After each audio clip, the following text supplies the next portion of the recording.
When did I get a message? You have one new message.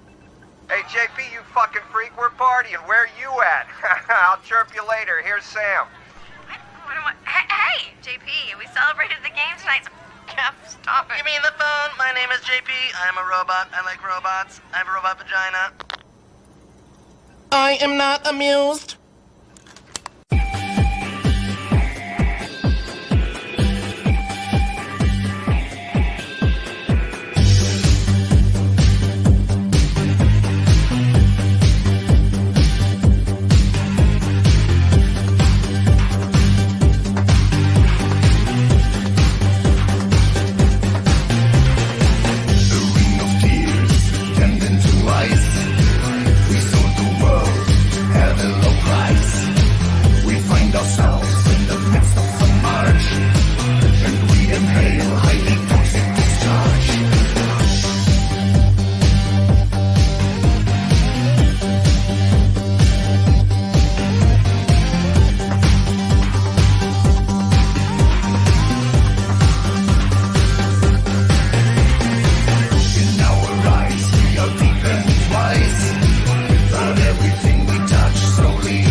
What up, everyone? DJ Nubis here with you on the Metal Time Radio podcast with a new episode of When I Raid Alone. Today's topics, got a couple for you, kind of lengthy, both of them. One's going to be dealing with the Sweet Baby Inc.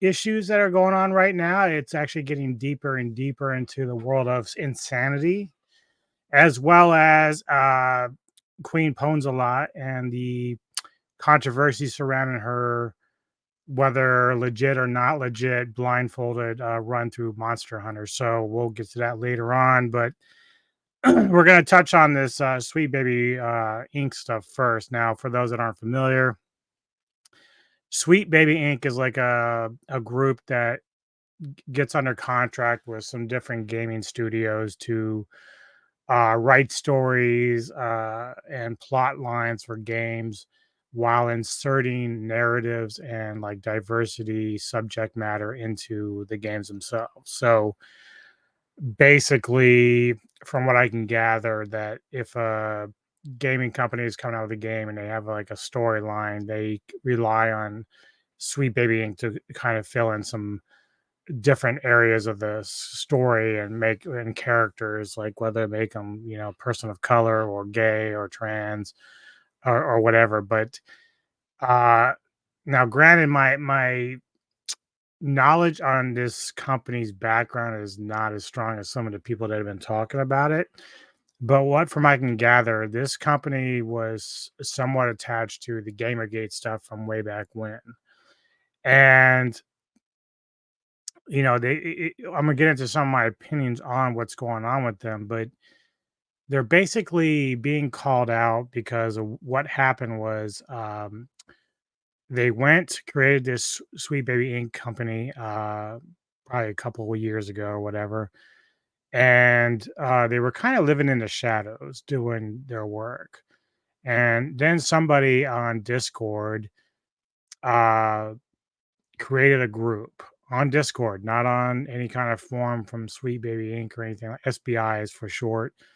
There's no harassment campaign on SBI or anything like that, but they created a group on Discord and they were listing the games that SBI worked on. So basically, what they were doing was it's almost like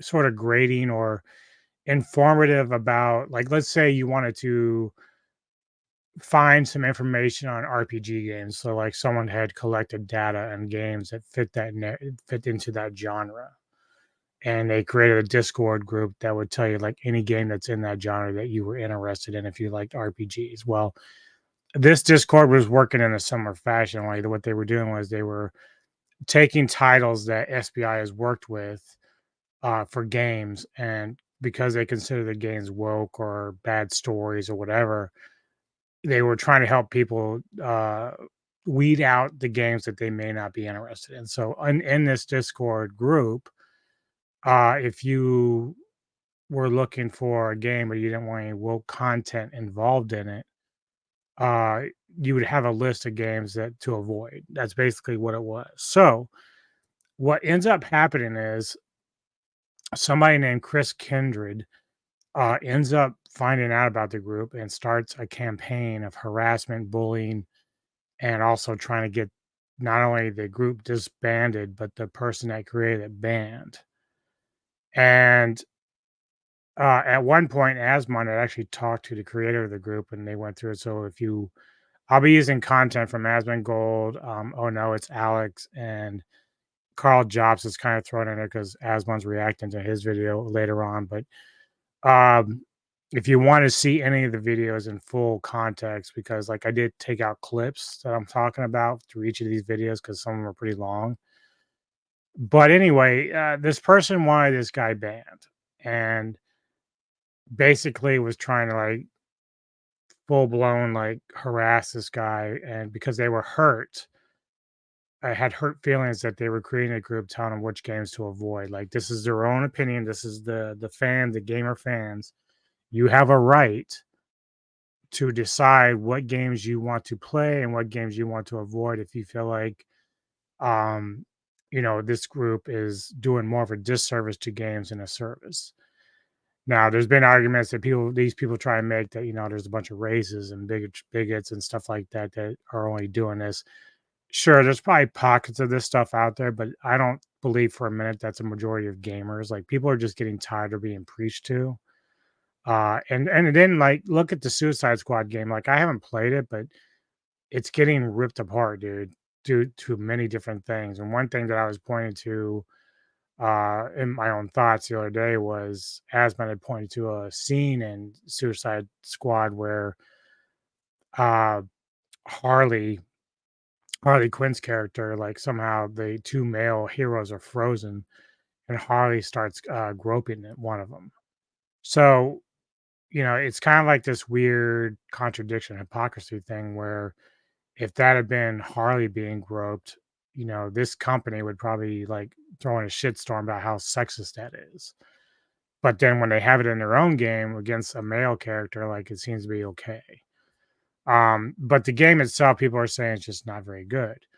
And then there's some other games that they've worked on as well that aren't very good. Now, I'll be showing a video later in this topic from Oh No, It's Alex, and he's responding or reacting to God of War creator David Jaffe, who is coming in defense of SBI. But then he gets picked apart pretty easily. So first, we're going to look at Asmon's take about, because what's happening is there's this woman named, she's an editor for a site called Kotaku. And this, I've known about this site for a while, dating back a couple years.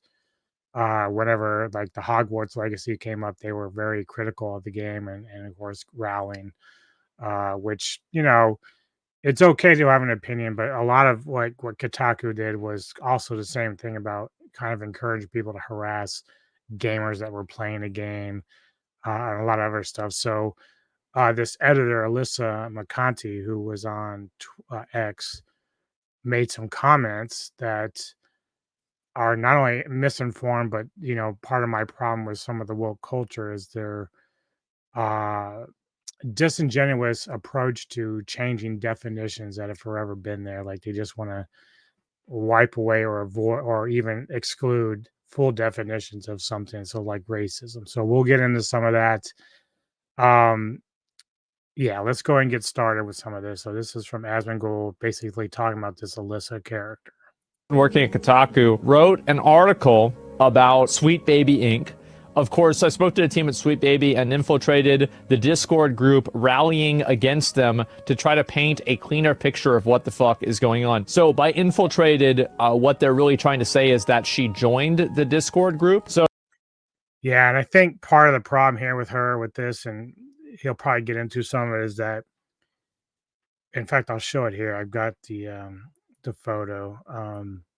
So she infiltrated this group, and her purpose was to try to get information. And basically, when she says rallying against them, she was basically upset, just like this Chris Kindred person was. And she's trying to basically get information on people in there and dox them.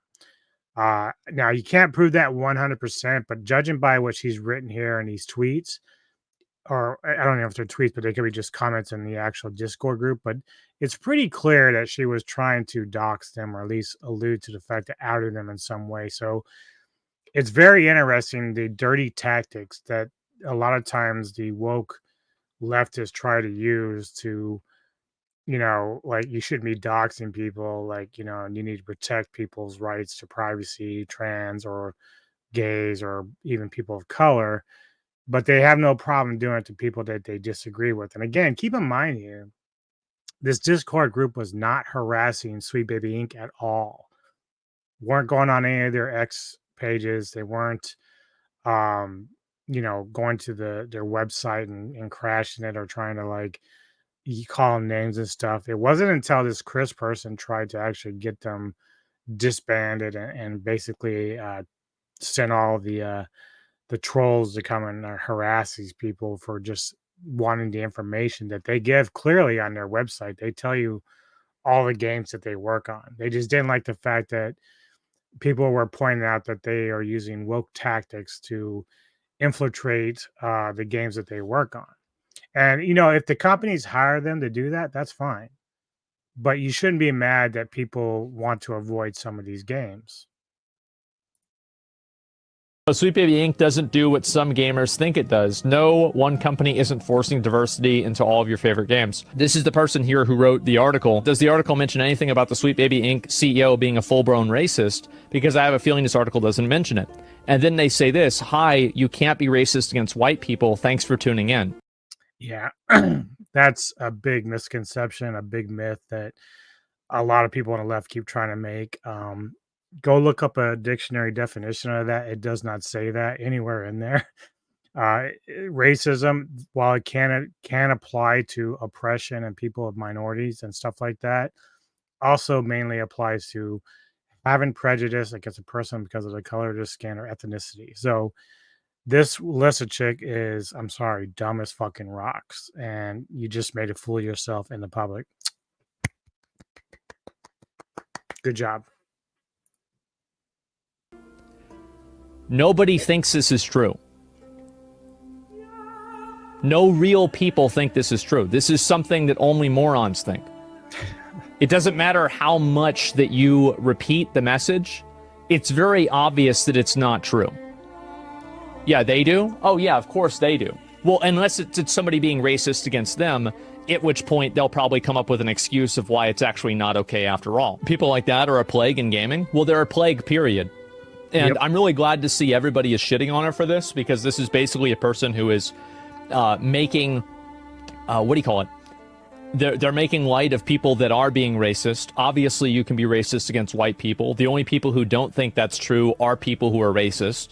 That's all there is to it. There's literally no other way to look at it. This company is just simply a symptom of a problem. It's not like this company is forcing this stuff into the games. The companies are willfully inviting this company in to force it even more. The companies are the ones that are agreeing with them. The companies are the ones paying Sweet Baby. So if you're mad Yeah, and the one thing I want to point out is Asmon's right. There are other companies doing similar things that Sweet Baby Inc. does, and some of the game studios are hiring these people to do this. So it's not like SBI is the only one doing it. However, the fact that it seems like SBI was trying to like go under the radar and hide, uh, it seems pretty clear to me because the moment that this Discord group was even made up, they got so enraged about it because it's like they outed them. So they just basically blew up and put them on the grand stage. Say, look, these are what these people are working on. These are the games. If you don't like this kind of content in your games, avoid these games. And so they got butthurt and went after these people personally. Look, no one likes people shitting on your games or your attempts to make good games. Like, I'm not doubting that SBI thinks they're making good games. Like, they probably believe that they really are. But not everybody wants that content, man. It has nothing to do with racism or sexism or even thing like that. It's just that there's ways to write stories. I'm gonna get into this a little bit later with the movie industry. There's way to write stories that are strong and have strong characters of all diverse colors, sexes, genders, whatever you want to call it. You can have strong stories without making it the like you want like a solid structure story wise, and then if you have the bonus of a narrative that you were trying to paint, and that's kind of like the backstory, that's fine. A lot of what we're seeing within the last 5 to 7 years is you're making these agendas the biggest part of it. So you're making the agenda first and then trying to write a story around it. And the stories are very flimsy, they don't make sense, and they're just combobulated. It just doesn't work. And so people, meaning the customers, the fans, they're getting frustrated with this shit and they don't want that. So, you'd like to give SBI the benefit of the doubt, you know, they want to be inclusive, but like, if you don't know how to write good stories and you're saying shit like, I don't have a clip here, but I think it's the CEO of SBI basically telling a group of people like a meeting or something that in order to get what you want while dealing with these studios, you have to terrify them with the possibility of being banned or what's the boycotted and stuff like that if you don't have what we want, like if you don't include diversity characters and stuff like that. If you don't do this, you're going to get boycotted and then you're going to lose money. But the funny thing is you're kind of losing money already because once reputation starts about your games and how crappy they are written, and then this, like David Jaffe tries to make this correlation that he agrees that bad scripts are a part of it, but he doesn't understand that there is correlation between trying to insert woke politics into some of these games the way that they are, because they're not very well thought out. So just quickly think about Ghostbusters 2016 when I wrote my review about that. The actresses weren't the problem. Its story was shit, and it was a woke piece of shit. They just decided to throw 3 great actresses onto a piece of shit. So if you don't have a good story, you're not going to have a good movie or game. And that's basically what this comes down to. These people at this company, I totally understand it. You have every right to be upset about it. But the reality is that this is not one of the 4 horsemen here. Like, the reality is that this is a systemic thing that's happening all across gaming. And if Sweet Baby Inc. went, they decided to close the business tomorrow, this problem wouldn't go away because it's systemic. And so the thing is that she's right. And if you go through, let me go back and see. So she joined the group to encourage people to avoid these games because the group had deemed SBI was pushing a woke agenda by working towards greater diversity, equity, and inclusion. Yeah, that's basically what people think. Yeah, it's about that. And let's see here, a 2023 Kiwi, the Steam group now has over 100,000 followers in its own Discord, boasts nearly 2,000 members, but its ire against Sweet Baby Inc. and its diversity, equity, inclusion initiatives in general isn't new. October 2023, Kiwi Farms posts a similar sentiment. So what they're doing right here is, so Kiwi Farms is like just basically a, like it's a lolcow website where they just like have different threads about different content creators. Yeah. So for those not familiar, Kiwi Farms has a negative reputation for having members that oftentimes will go and dox people. Some people look at it as a good thing or a bad thing, but you probably heard Neko and I kind of talk about a little bit with the Keffels and the other stuff going on in different YouTube sphere and universe. But a lot of lefties look at Kiwi Farms as like a conservative site that is just like, focusing on, left ideology and trying to ruin them or whatever. But that's not really the case. They do have some of that in there, but you can find any site that's kind of like that. But Asman's right. She's trying to paint this picture that this Discord server, which was nothing like Kiwi, they weren't doxing anybody. They weren't harassing anybody. They were simply saying that if you do not like these woke politics in your games, these are the games to avoid, because this is what SBI does. This is what they admit they do. And so it's kind of funny that Alyssa's gonna title her article in this way when other parts of the people that she works with, or not Kataxia, but with SBI, they admit that's what they do. That's what their job is to insert diversity narratives into the storylines. That's what they do, etc. And they don't like different people. So what she's trying to do here is that she's trying to compare them to a group that is already seen in a negative light by and then by extension of that, make them look like they are also those same people. Because there are a lot of people that have negative feelings about companies like Sweet Baby Inc. But why is it that they compared her explicitly to Kiwi Farms? Because it's bad faith journalism. So we see this a lot with on the main stage, like women like Taylor Renz or Kat Tenebarge, who during the Johnny Depp trial were constantly spitting out alternative information that wasn't congruent with the actual facts of the trial that was playing at hand. So they were trying to change the narrative of what was going on in the internet sphere. And so what Alyssa's doing is the same thing. She's trying to play this like, this is really the problem here, but I'm going to fool you by telling you this over here. So she's trying to deflect and move the goalpost to something else to make it look like that this Discord group was simply out because of hatred and they're bigots and they're racist. And if you look at some of the people that have been defending SBI, just go on X and you'll see some of the people that are defending them are actually spitting out the ish and the is and all the other stuff, like more than anybody has so far at SBI. Like it's really, really scary, like just how racist and sexist some of these people are. I have no doubt that Alyssa McCanty is a very bad person, like just in general, because like even though I don't know her, judging by some of the stuff that she's defended through people like I think it's Kim Belair, who's the CEO, who's obviously anti-white. They say it all the time. There's some comments from people that are attached to SBI that have made some bad comments about Jewish people. So like the funny thing is a lot of the hatred and the nasty slurs and stuff like that are actually coming from people like Alyssa. It's not coming from people on the other end. You might have some, but that group is so small. And then when you're actually behaving in that same manner, you can't be taken seriously. Like you're supposed to be like this for Kotaku, you're supposed to be like objective as a journalist. Like you're supposed to be able to see it from an objective lens.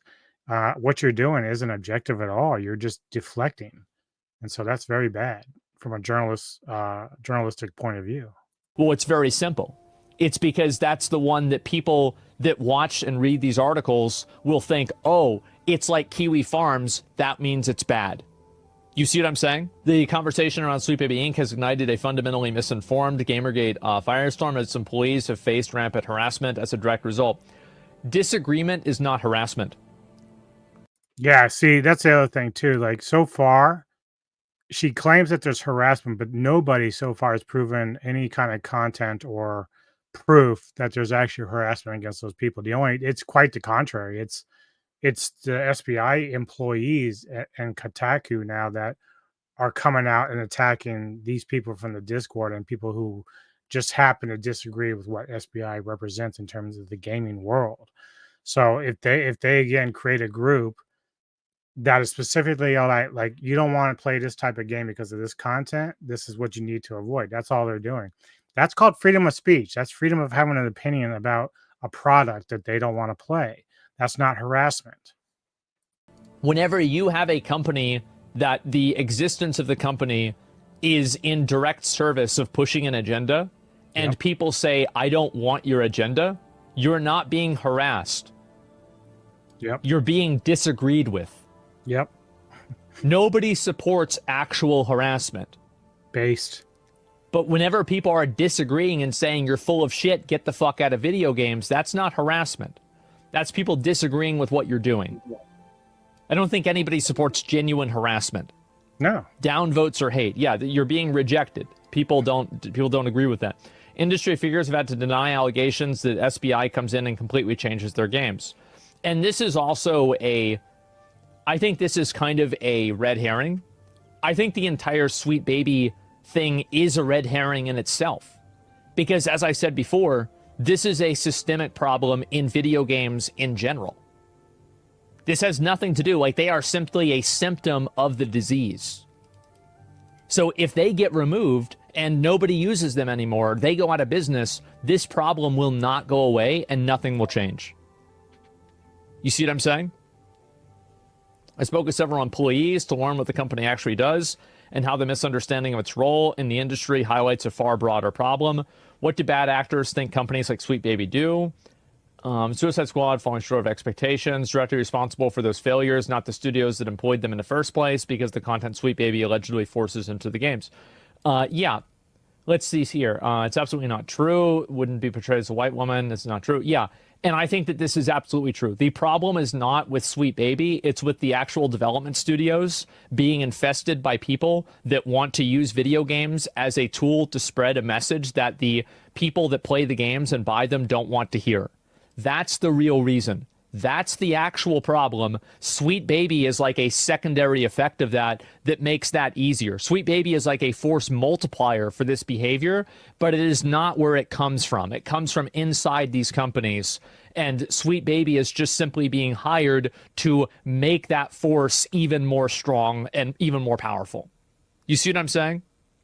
I see what he's saying, but I disagree in the sense that, yeah, the companies, the studios are looking for this, but this is exactly what Sweet Baby does. If you're looking for someone to write you scripts for a movie, you're going to look for the best person that can do that for you and in the vision that you want.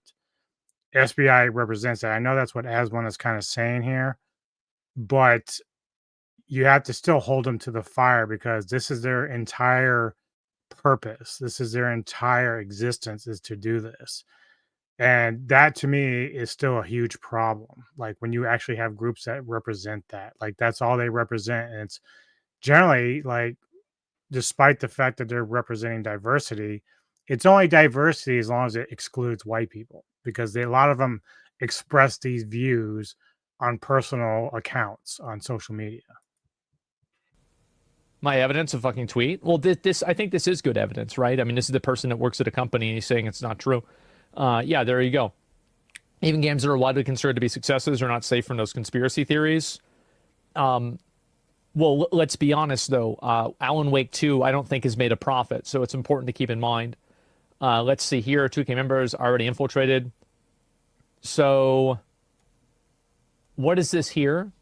Okay, so yeah, this was initially, and you might be able to see it, but basically the original guy that was in there trying to take down the site, he's saying we can't let this server or this stream group get taken down.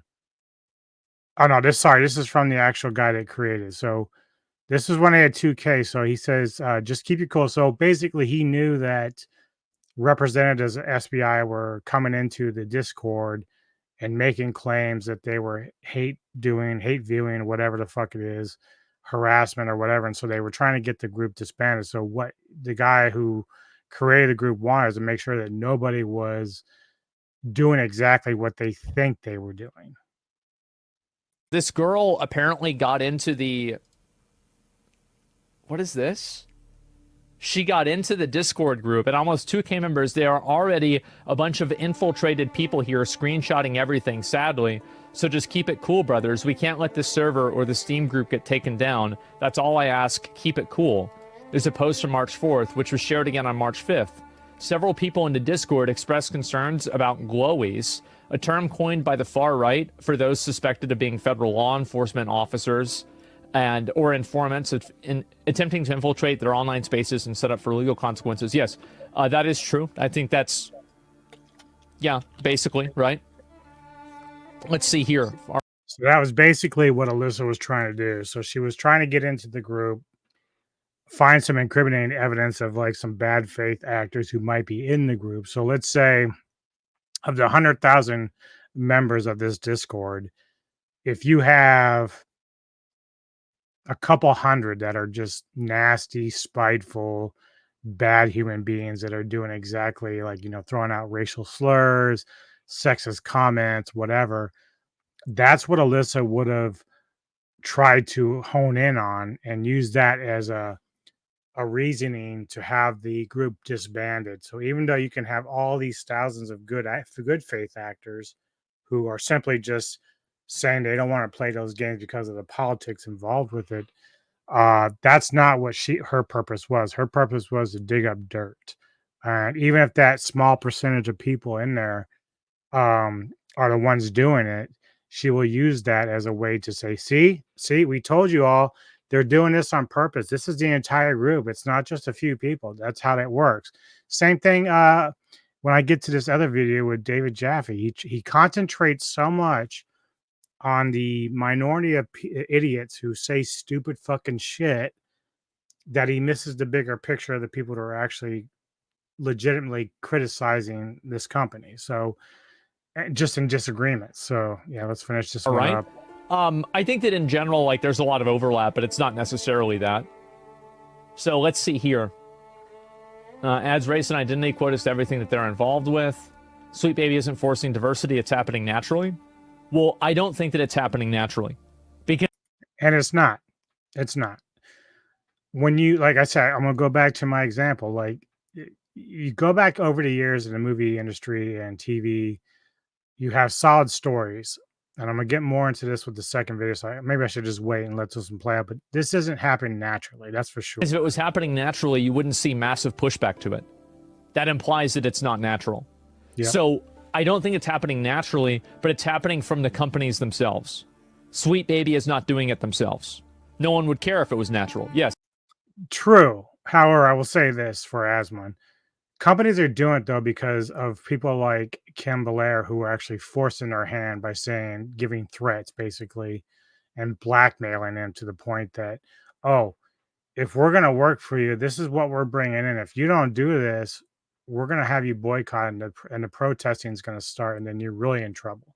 So it's this inner fear, and we've heard Hollywood actors say the same thing, that studios are caving into the pressures of doing certain things in their movies, in their scripts, the hiring, instead of like worrying about solid stories, actors that have proven themselves, they're just doing the opposite. It's almost like affirmative action in the industry, which doesn't work. Like, you have to still have, like, you can have diversity, which is great, but you also have to have a solid story and a solid grounded work ethic behind it. So like, you can't just assume and take, oh yeah, we're going to do this, and it just ruins everything. Like right now, look what happened with the Gina Carano thing, right? So she's in the middle of a lawsuit with Disney because they let her go some comments she put on X, but then they allowed like other actors who are on the left make comments and nothing ever happens. And this is one of the reasons why Elon Musk, took control of Twitter because this was happening. It doesn't mean that some of the shit from the right doesn't kind of come back on the other side of that. I've seen that firsthand too. But when Twitter was run without Musk, like it was just out of control. Like the left just didn't let anybody on the other side say anything without consequences. It's like, oh, well, the left can say whatever they want. It could be mean spirited, it could be racial, it could be sexist, whatever. There's no penalties for them. So right now, like with the Gina Carano thing, is like Elon Musk is actually paying her legal fees, which I think is great. I hope she fucking beats the pants off him. Like she has a case. And it's just unfortunate. Like you don't even know like the shit that she had to go through. Like even I didn't know. So that's like a whole different story right there with that. Exactly. And so I think that the fact that you're writing this article implies that it's unnatural. And I think that everybody sees that. So yeah, that is that first part of the take on this. Now I'm going to get into an article or a video by a guy named, oh no, it's Alex. First time I've ever seen his content, but I thought he did a really good job with this because I had heard that Jaffe had gone and come in defense of SBI.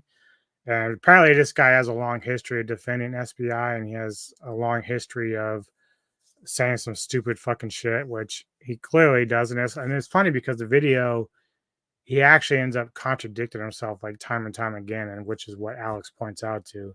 Also, is it just me or does Alex look like Ben Affleck to anybody? Like it's the first thing I thought when I saw him pop up on screen. So I thought that was kind of interesting. But yeah, we're going to go through this. I don't remember how long. I did like some clipping on this. I only took the important parts I want to talk about. So here we go.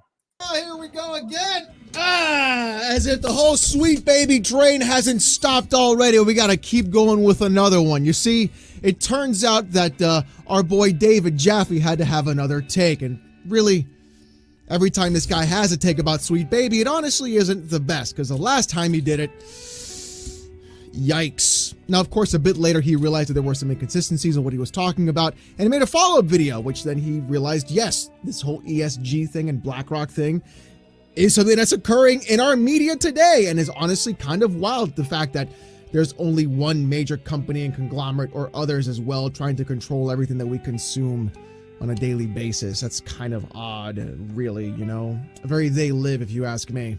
But you see, the recent controversy with Sweet Baby Inc. being, of course, connected to Gamergate and having them go after a Steam user, which really just becomes Gamergate 2.0, has turned David Jaffe into having another video, which honestly was also a hot take. For one of these people that complain about forced diversity in media, I actually want to tell you something. You don't have a problem with forced diversity in media. You have one of two problems. You either have a problem with bad writing in media. Oh, thank God, finally. You know what? Oh, geez, I was Yeah, bad writing's a big problem for sure. really expecting a horrible take right in the beginning. The last thing I want to talk about is anything political or really just throwing any ist around that you possibly can in the first 18 seconds of the video. Beware. And honestly, I really do think a lot of the problems happening right now is in fact with bad writing in all of our media, not just movies, films, comics, and games, but pretty much. But it's still very much attached to the agendas that are plaguing it because, again, I sound like a replayed record here, but if you're building a good story, you can kind of incorporate diversity and political narratives that you want in there as long as the story is strong. So again, let's go back to many years ago, Alien, which gets brought up by Jaffe at one point. Solid story, strong female character. That's how you do it right. Ghostbusters 2016, not how you do it right. Much everything that happens across the board. You're seeing a huge return going back to things like manga because of this. The writing in most modern media today is really focused on political and real things, and honestly, people don't want that. They want to be entertained. And really props to Jaffe for bringing this up, because that's a great start to a video, and that really does help at the fact that maybe this dislike ratio isn't as bad as it would be, right? I mean, it would really just be horrible if you just turned right around the moment right after and started saying the most horrible things about people and throwing a blanket over them, right? Or do you have a problem with the fact that you're a racist, homophobic, Islamophobic, anti-Semitic asshole? This is your opinion, and this is where it belongs. I love me some shoe on head.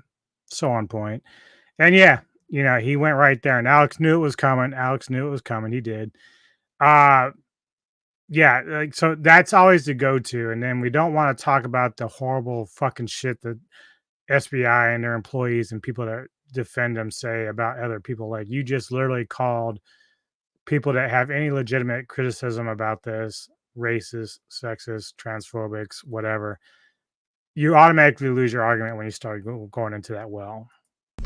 King and the studio pressed and got their way, and they got Jack Nicholson. And aren't we glad they did? I'm not saying Williams would have sucked at it, but Kubrick worked with it. Hell, Alien, the first Alien, the character was written to be unisex, according to the writer of the screenplay. And it went to a woman, whatever the reason being, whether Ridley Scott was a feminist.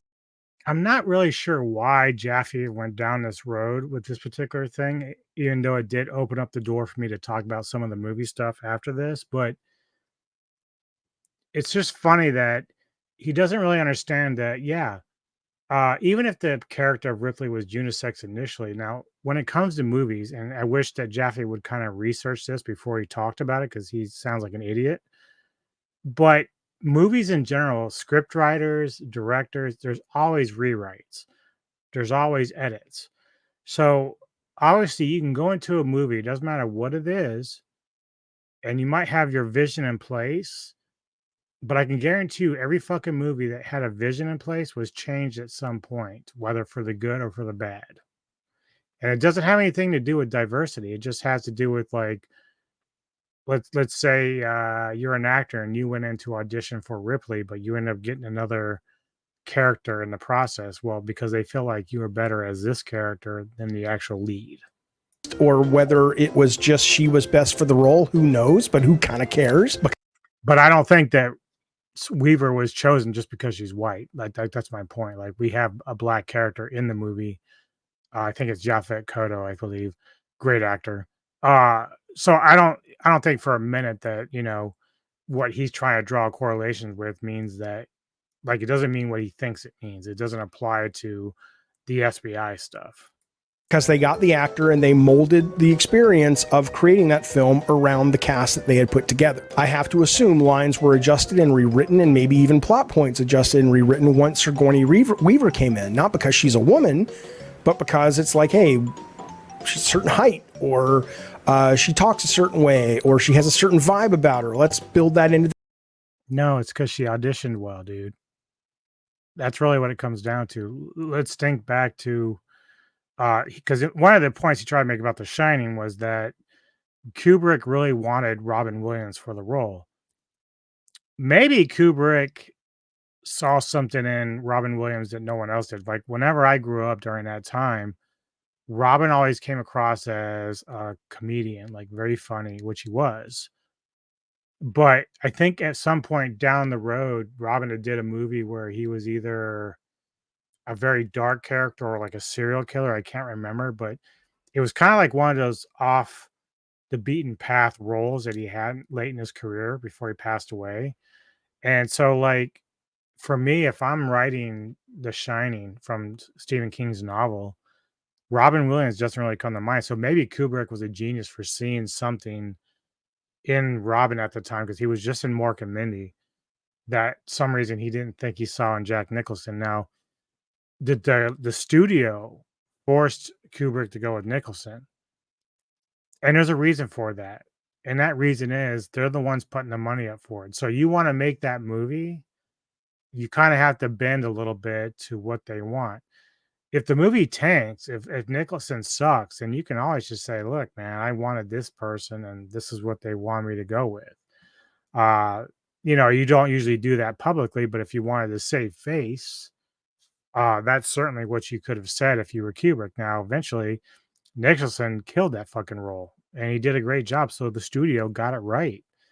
And maybe Robin could have been good in that role, but he was really young at the time and kind of green, so maybe that's what Kubrick was looking at initially, but, Nicholson was certainly the best man for the part there. So the studio got it right. the character. That's the process. Immediately, Jaffe's actual point is pretty much null and void. The problem is he's not actually making the argument about forced diversity. The actual argument he's trying to make is that the creators of the art, whether it's film, games, or media, are not getting their first choice pick in what they actually want.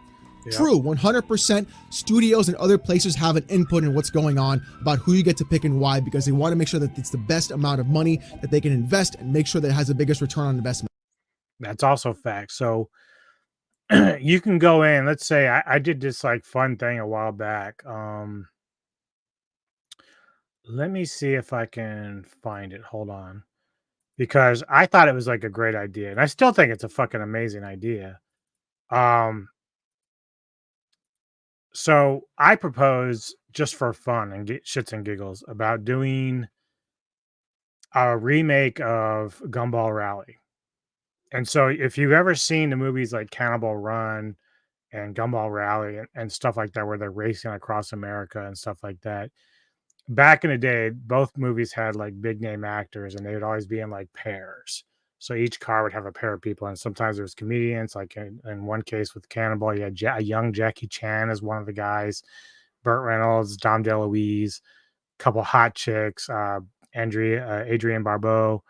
I can't remember the girl that played Daisy Dukes in Dukes of Hazzard, but she was in the second one. Had some football players like Joe Theismann and the Pittsburgh Steeler guy. I can't remember offhand, but my mind's drawn a blank. But you get the picture.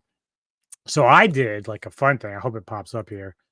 Oh yeah, there we go. So I thought that, okay, well, this would be kind of cool. Like, so what do I have here? I have I can't even read my own writing. Of course, it's not writing. Peyton Manning and Ryan Gosling as a pair. Sam Rockwell, Daniel Radcliffe as a pair in a car. Anna de Armas and Zoe Saldana in a car. Hugh Jackman and Ryan Reynolds. Like, we all know about Deadpool 3 right now. Those guys, even outside of that Marvel realm, is hilarious together. Margot Robbie and Florence Pugh. I had Donnie Yen and somebody here I can't see because of this. But you can see I have a list of some very big names that would make this movie really, really fun. And that to me, that's the kind of fun thing. But like, let's say I had the financial backing from a studio to do this. Chances are they would love my picks because with all the big names, it would draw people to the theater. But the problem is you got to worry about the cost of what they want to do it, whether they're even interested. Are they available? And so like, if you notice my movie, there are some diverse characters in it. But I think one of the things that's different is if you were attaching this to a game and SBI was in charge, SBI would be consciously moving a lot of the white people out of it because they felt like it's not enough. And it's my movie. I don't want you fucking with my movie. This is how I want. This is my vision. So even if I have to make changes to the cast, I will be the one doing that, not SBI.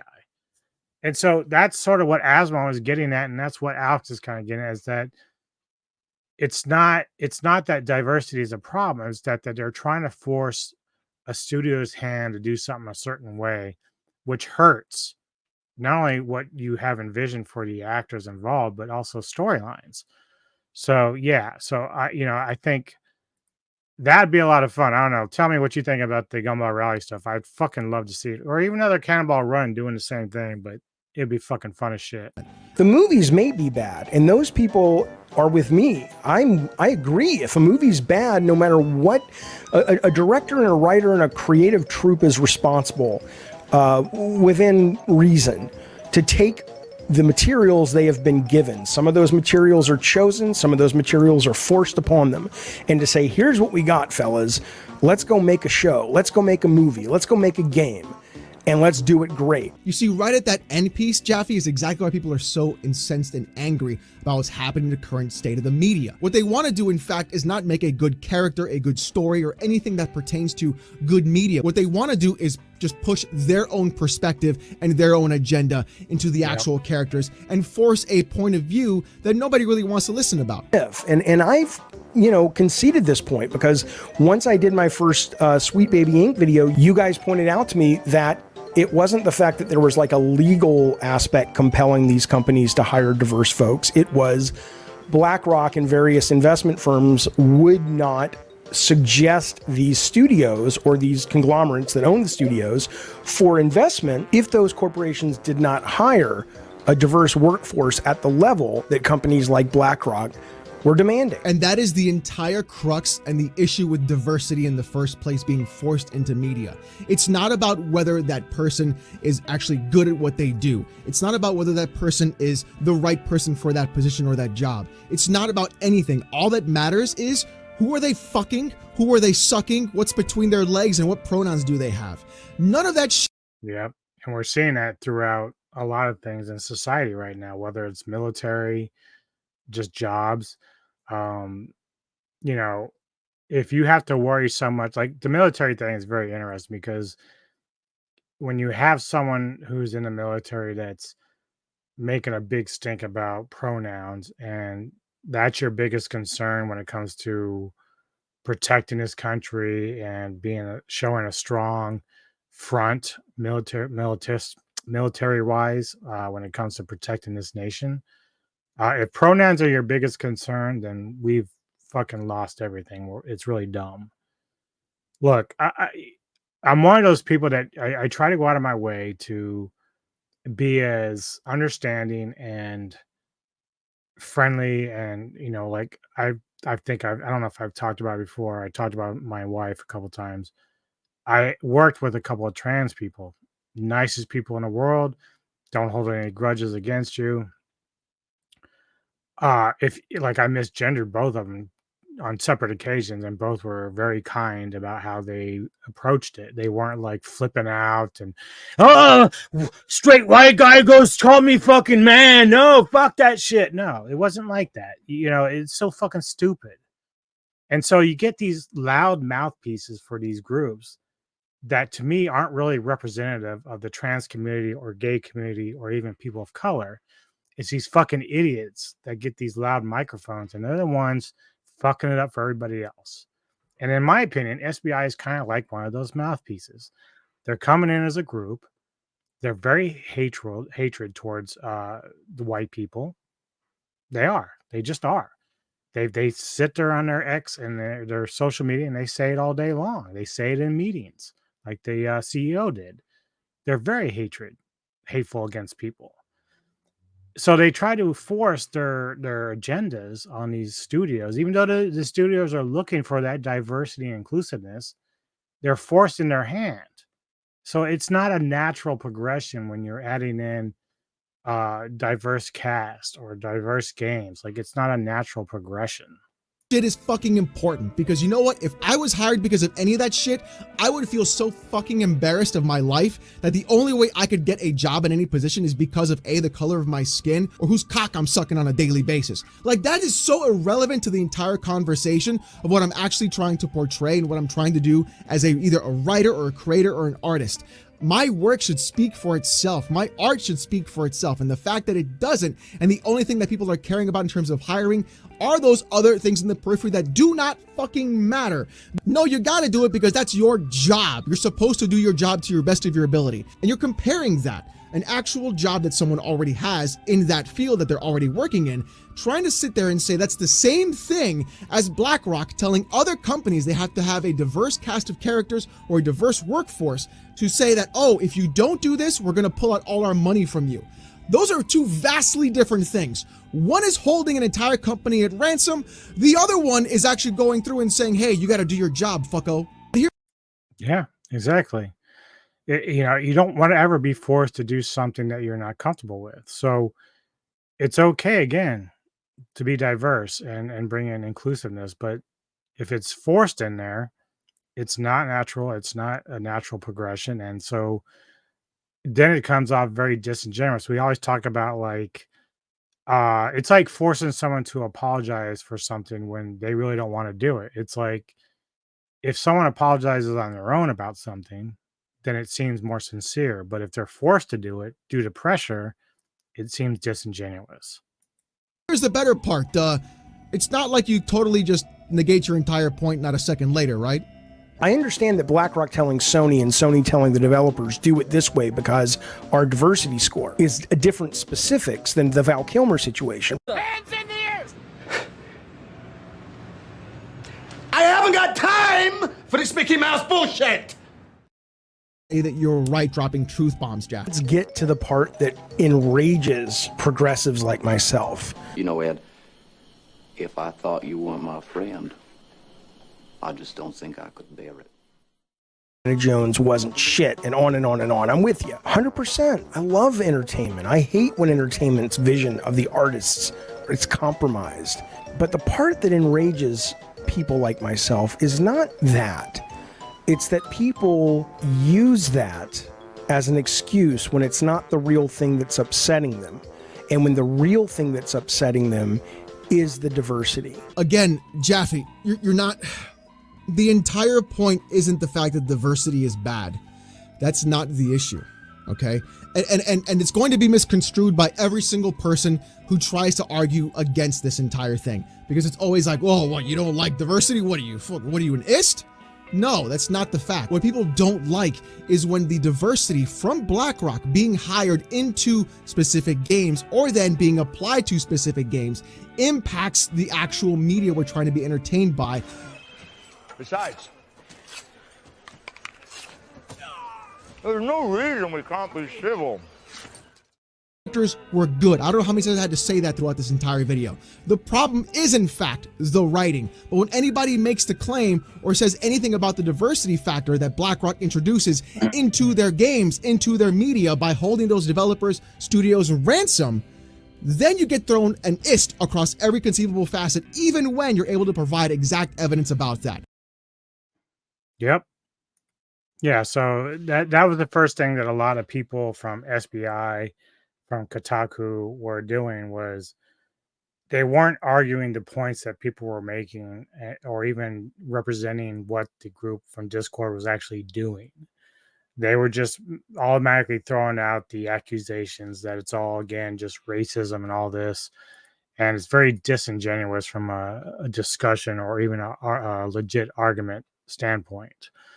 But it was interesting that Jaffe kept going to like movies as a way to try to like defend what he was saying when really it wasn't defending anything at all. But it got me thinking about a couple articles that I'd seen that were stating that, you know, woke movies are doing well, right? So I actually had a comment on one of the, I think it was a Reddit page or something. The guy did a very good job of like breaking down why he thought woke movies were fine. Now, to some degree, he's right. Throughout a given year, woke films that come out sell very well. But the one thing that was missing from his data analysis and stuff like that, his research that he was doing, was the type of movies that were actually doing well. So he had, like, it wasn't his analysis, but somebody did analysis for it. I think it's called GLAD. So they were doing a few movies, I'd say like 20 or something like that. And he would go through and they would dictate like which film passed and which one failed in terms of doing well, like between woke and non-woke films. And so he made a point, this guy who wrote the article, that the films that were woke did much better than the ones that didn't. In fact, he said like 5 or 6 out of 10 like woke films did better than the non-woke. But as I was looking through his list of the films that did well, there was at least 3 or 4 that were brand names. And for that, brand names to me means like the Candyman remake or No Time to Die, which is a James Bond film, which has a long history. So with James Bond, even if the last one you consider like it's going to show up on a list of like, I'll show in a minute, of like destroyed franchises, I think it doesn't destroy James Bond unless they fuck it up the next one. But it's a brand name. It's James Bond. People were going to go to that film. Daniel Craig at that point had put out some good films in that series. And then there was another one that was also another remake or reboot. And so his data didn't reflect that people are going to go see something if they're familiar with the content or with the name. But the other question was like, what people were asking, well, what movies are not woke movies that have diverse casts? So I just put up a quick list off the top of my head. Triple R, that's basically a Bollywood action film. It's fucking amazing. It's 3 hours long, but it's fucking amazing. I didn't even feel like 3 hours. Kill Command, which I recently saw that Kevin Lambert and I are going to review next week on Cinemax Synergy. Ready Player One, Guardians of the Galaxy 3, Godzilla Minus One, which is a fucking great film for Japan. The John Wick films are very diverse with no woke content. Mayhem, one of my favorite films with Samara Weaving and Stephen Yeun.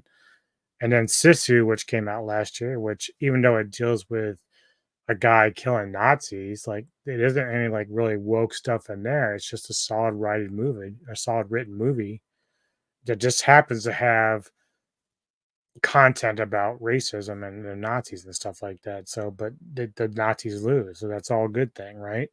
But it's a good movie. There's no like preaching about anything or anything like that. Now, there was another article that basically stated what woke movies that destroyed franchises. Now, there's two in here that I would disagree or destroyed, and I'd say I don't think it's even due to wokeness, but we'll go through the list here. So the ones that so far I would agree with. Now, they're always going to be remade because people are going to come up with a different creative process down the road when they redo these films or do different films. But the first one that on the list they had is Terminator Dark Fate, which I would agree that was a terrible fucking movie.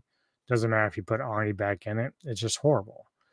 Ghostbusters 2016, which I talked about. The first Wonder Woman was fine. The ending I didn't like just because it was hard for me to believe about Ares and stuff like that. Or I think that was the demon or whatever that she was fighting. But nevertheless, for the most part, it was a good movie. Gal Gadot did a good job. But then Wonder Woman 1984, bad, just incredibly bad. They pointed to Star Wars Last Jedi, but I would say the entire trilogy of that part, very woke and very bad. I don't think any of it's really any good. I just can't find myself to go back and watch any of it again. The Charlie's Angels reboot they did not too long ago. They have No Time to Die on here now. There's probably some woke stuff in it, but I don't think that's the reason why. I don't think the franchise is dead because of that film. I think, one thing that Daniel Craig wanted was out of the contract to do James Bond. I think he was kind of tired of it by this point. He's actually probably tired of it like 3 movies ago. But he wanted to kill off his character because he didn't want to be involved anymore. He didn't want to come back. And so I think that had more to do with like the movie was just very downtrodden compared to other James Bond films where they're a little bit more fun and action paced. This one was a little bit more serious from beginning to end. And so I think that had more to do with like why it wasn't as well received. Men in Black International, I never saw it. The first few Men in Black films are great, but I do know that International was going at it for a more woke approach. And so if it failed on that reason, I can understand why. The Mortal Kombat from 2021 made a list, and I disagree totally with this. I don't think there was any wokeness in it and that I can remember. At least nothing that's going to stand out. I think the problem is that most people have with Mortal Kombat was the graphics and the kills were great, but the story should have centered around Scorpion and Sub-Zero instead of like this other no-name character who no one cares about. That's really what it was about. Really, it should have been about Sub-Zero and Scorpion's battle and their inner fight with one another. But the rest of the movie was fine. Like I had zero problems with it. Birds of Prey was bad. Definitely a feminist movie.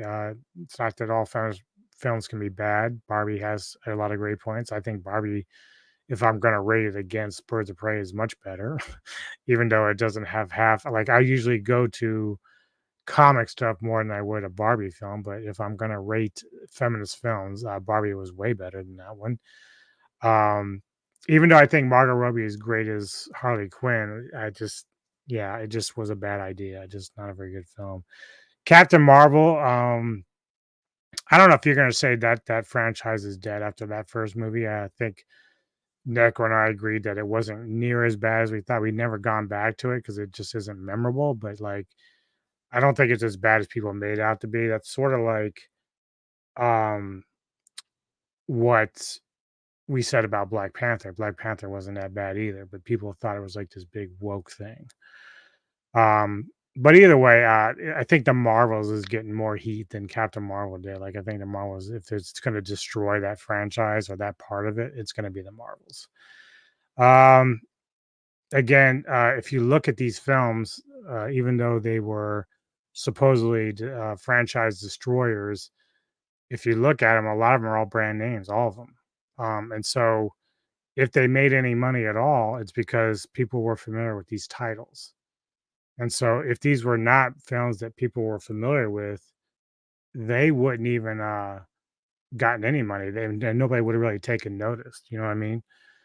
Now I look back because this same article was trying to basically imply that woke movies do the best like every year. Now, like I said, throughout the year, they may have some high moments, but when I look at the best film of the year for the last few years, the woke movies don't do well at all. And really, since 2015, because that's really kind of the starting point where we had wokeness really kind of take effect. Since 2015, there's only been 4 like what you can label as woke movies that have won the best picture of the year. And those movies that won were Star Wars, Force Awakens, Last Jedi. So both really big brand names. Barbie, which clearly was going to make a lot of bank because again, it's a brand name, even though it's not a remake. It's just based on a doll that everyone knows about. And then Black Panther is, despite being like more of the underground Marvel characters, like it's still Marvel and comics. So sure, but every other film that's been mentioned between that timeline between 2015 and now were not woke movies at all. So maybe throughout the years, like within those years, there were movies that were woke that were doing well financially, but by the end of it, it seemed to be more of an anti-woke movie that was getting the best picture of the year in terms of like the highest grossing selling movies. So yeah, that's all I wanted to point out with that. All right, so let's move on to our second topic here. Basically, what we have here is there's a young woman, Queen Ponzalot. She's a Twitch streamer gamer. Seems to be very good. She's played Monster Hunter quite a bit. Has a lot of kills in this particular monster. And she started out on the lower end, like not a lot of followers. No one really knew who she was. But she decided one day, just to go and blindfold herself and try to kill this boss monster. And she succeeded.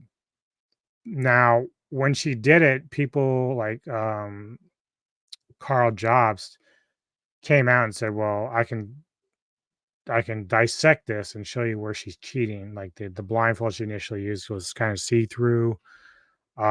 Just some other things characteristic wise that he can notice that she's doing that would give away that she's cheating while she's playing. So she took that and she said, "You know what? No, I did it legitimately, but I'm going to do it again just to prove you wrong." Keep this in mind. She did this almost immediately. All right. So she buys like another blindfold that's supposedly like very dark, very hard to see through. People have recommended it if you're going to do blindfold speed runs for killing a boss or whatever game you're playing. So she gets it and she goes again. Now, in her video doing this, she does kill the boss again. And she's also put like light white paper over the monitors. So she claims she has 2 monitors. That's the first thing. I say 2 because I'm going to get to it in a minute. Because there's another one that we don't find out about till later. But she has 2 monitors that she has put white paper over, taped them over, whatever. She's still wearing a blindfold, and she does it again.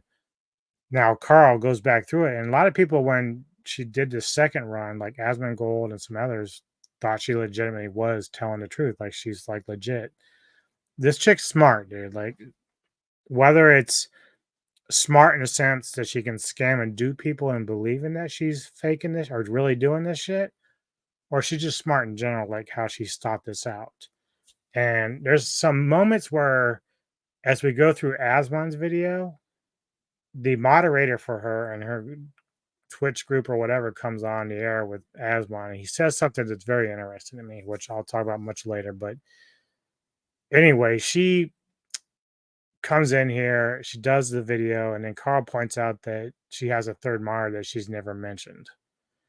And this plays a big part in this discussion with Asmon, and not only the moderator Dapper, but there's a tech guy that works on her machine.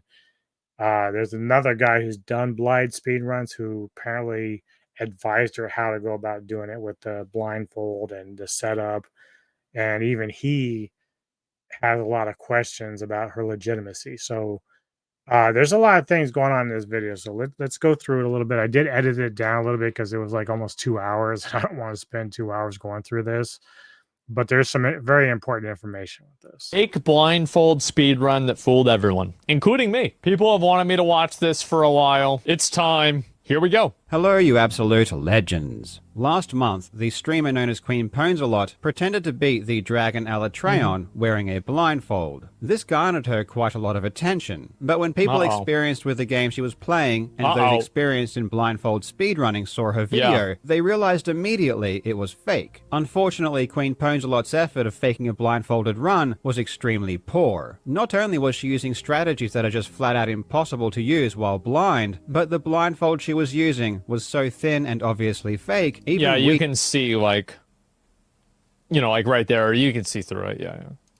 Even we, the viewers, could see straight through it. Soon enough, people were making videos calling out her fake run, and Queen Ponsalot was beginning to get quite a lot of negative attention. As it turns out, the public doesn't appreciate liars and people who try to fake gaming accomplishments for clout. After receiving backlash, Queen Ponsalot fought back, announcing that she was going to do another blindfolded run of the Dragon Alatreon, but this time with more proof. On the 14th of February, she went live, and she was stacked to the gills with ironclad anti-cheat measurements. This time she wore a genuine blindfold. She had a hand cam. She had input display. She had paper covering up her monitors. And she was live. Surely there was absolutely no way she could cheat. And that's certainly what I thought. But the video is 1 minute in. Surely. With all of this in place, she did it again. She beat the Dragon Alatreon in front of hundreds of people. She was so convincing that it seemed like everyone now believed she was legit. But anyway, yeah, it looks like the Alatreon blindfold kill was actually real. It did actually happen. Maybe we got it wrong. Maybe Queen Ponsalot was just more gifted than everyone else. And she could really do things blindfolded that no one else could. Of course. Or maybe, just maybe, she just cheated again, and we don't know how. Honestly, when I first saw her new successful attempt, I didn't know how she did it. But I did know two things. One, her gameplay was impossible to do blind. And two, people always underestimate the autistic power of speedrunners. I was committed to finding out how this That's true. Like, I've watched Mario 64 speedrun videos. That's definitely true. Was done. I envisioned sophisticated cheating methods that would be impossible to detect. I figured that whatever Queen Ponsalot did must be pretty genius to fool everyone so easily. For 3 days, I meticulously studied her video. I worked with experts to clarify.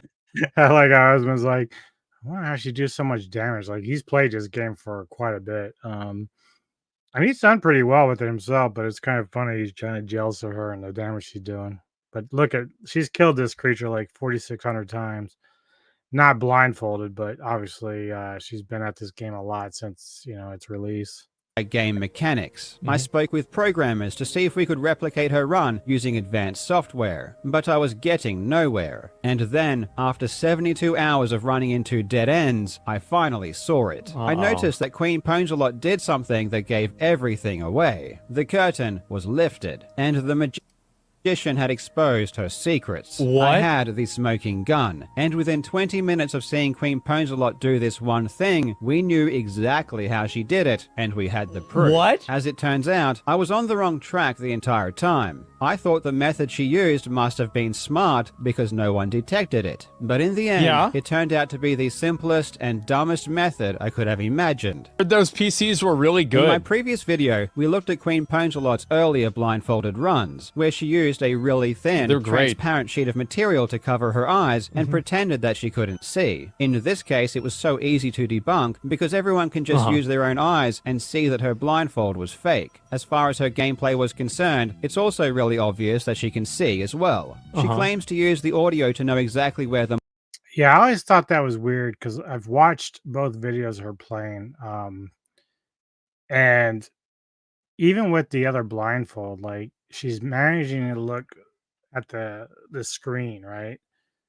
And so to me, it's like if I have my eyes closed, man, like I wouldn't even know.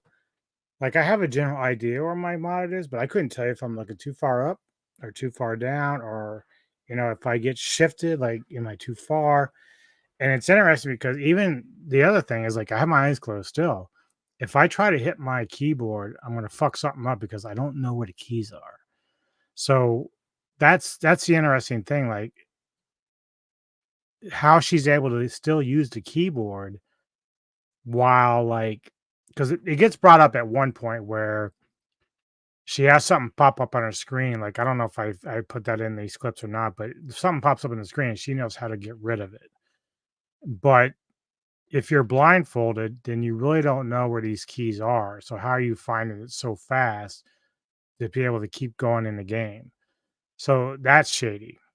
monster is, but years of blindfolded competition tells us that this is impossible. I also highlighted that beyond knowing where the monster is, it's also impossible to detect whether you are looking up or down. So if you see a blindfolded player using their mouse to look up or down, you know they can see. In her latest attempt, we see all of those impossible gameplay mechanics in action once again, and in some cases, it's even worse. She will access the menu in order to use items and mess up the camera, and then immediately and perfectly fix it. She even does this when the dragon is not making any sounds at all, so there is quite literally no audio cue, like in this example.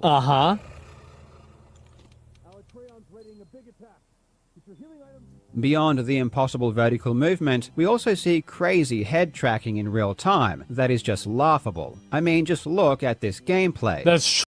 Yeah, I don't know how you can do that. Like, even if she was legit, or anybody that does blind speedruns, how you can, like, follow the creature. Like, well, they do mention there's, like, this thing called, like, auto-target, so maybe that's part of it, but apparently she's not using that. True.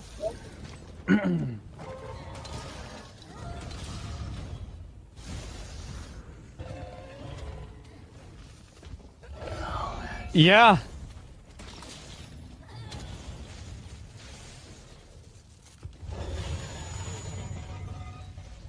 In the last clip, she is rolling underneath the dragon, keeping the camera on its head perfectly as she does it. It's hilarious. And remember, looking up does nothing. It doesn't let her hit any higher. So there is literally no point in doing this other than to see... I mean, but like, couldn't she just hear the dragon above her? I mean, I don't know. The head, which makes no sense if you're blindfolded. All of this seems very confusing because she appears to be wearing a proper blindfold. Yeah. And as I mentioned before... Yeah, but you look at his blindfold, right? So look how big it is, all right?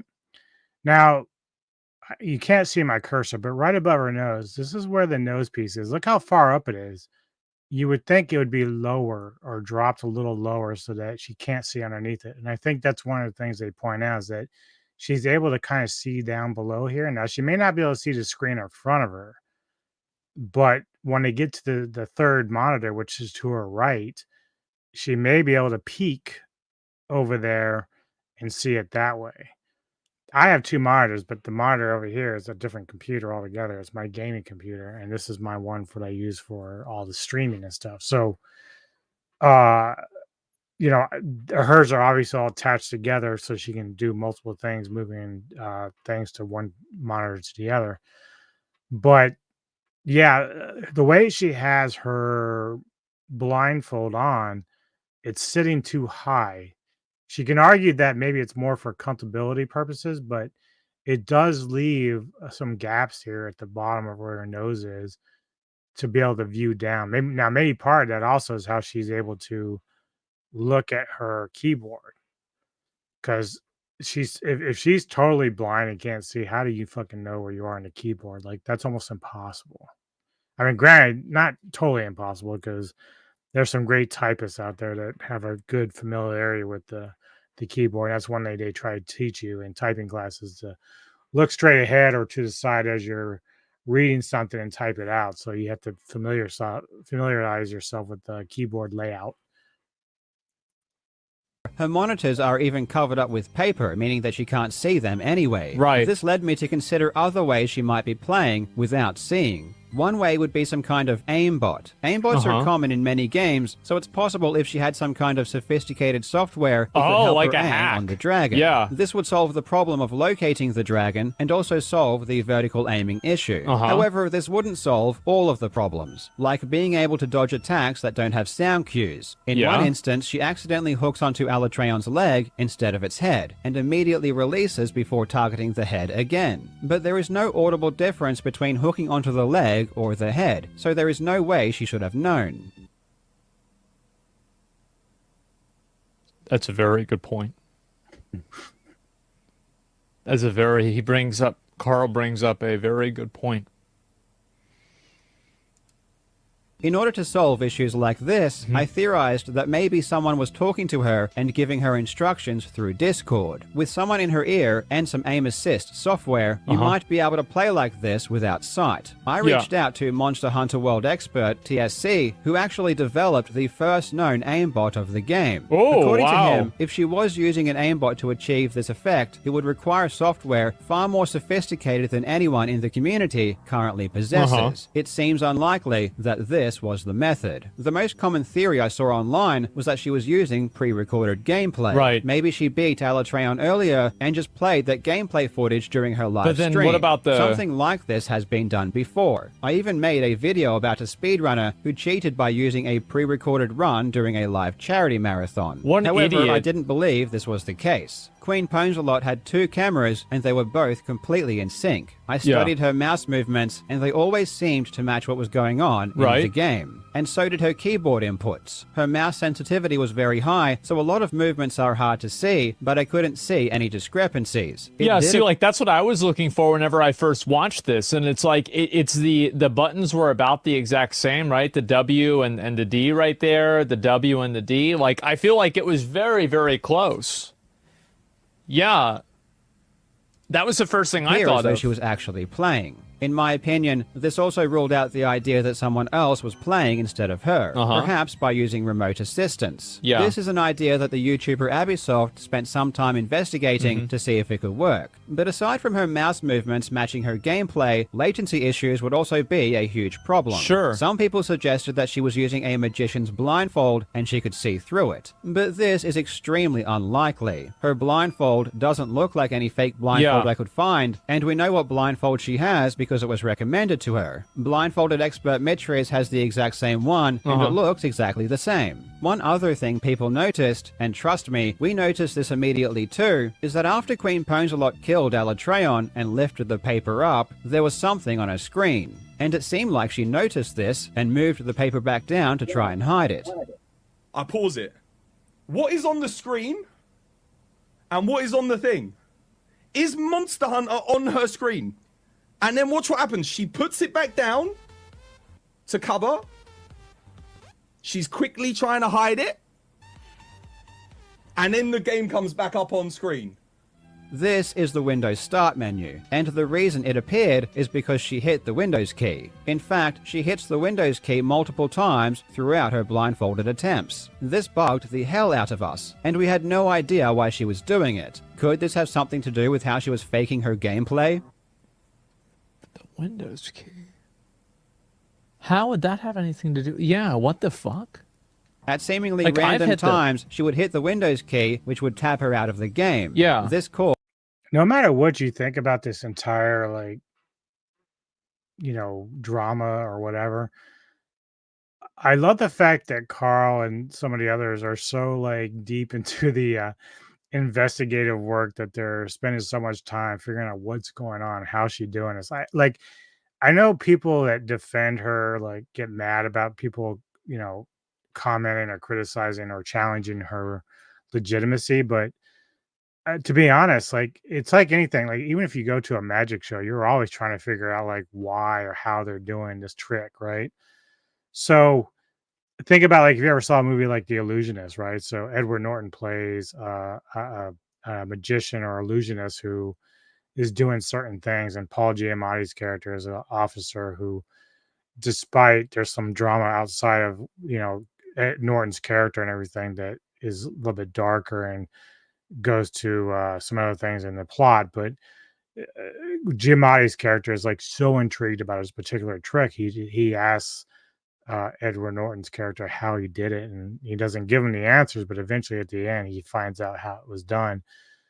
It's sort of the similar thing with people that do stuff like this. So her doing a blindfold speedrun isn't like the only cool thing that gamers do when they're online doing some pretty big feats.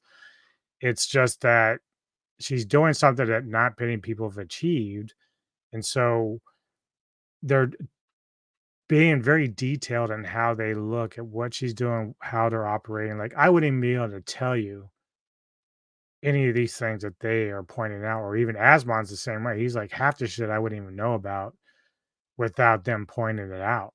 And it's really quite amazing they eventually figured it out, which is really interesting. Caused her inputs to stop working. She would then need to hit the escape key to try and get back into the game. Watch this clip where she hits the Windows key and then spends 10 seconds trying to get the game to work again.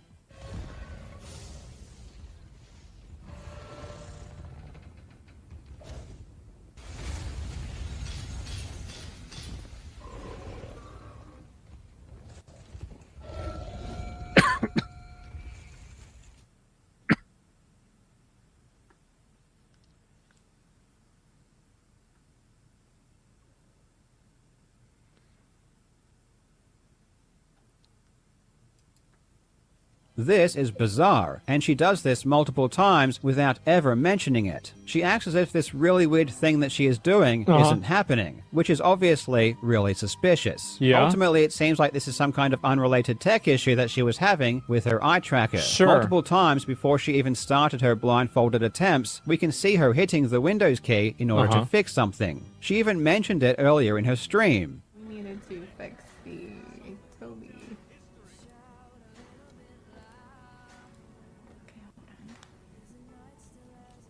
I think this tech issue has nothing to do with her blindfolded attempts, but an important question to ask is how did she know there was a problem? She was blindfolded and couldn't see, but knew there was some kind of technical issue and always tried to fix it. And she did all of this without looking, and without saying anything to her.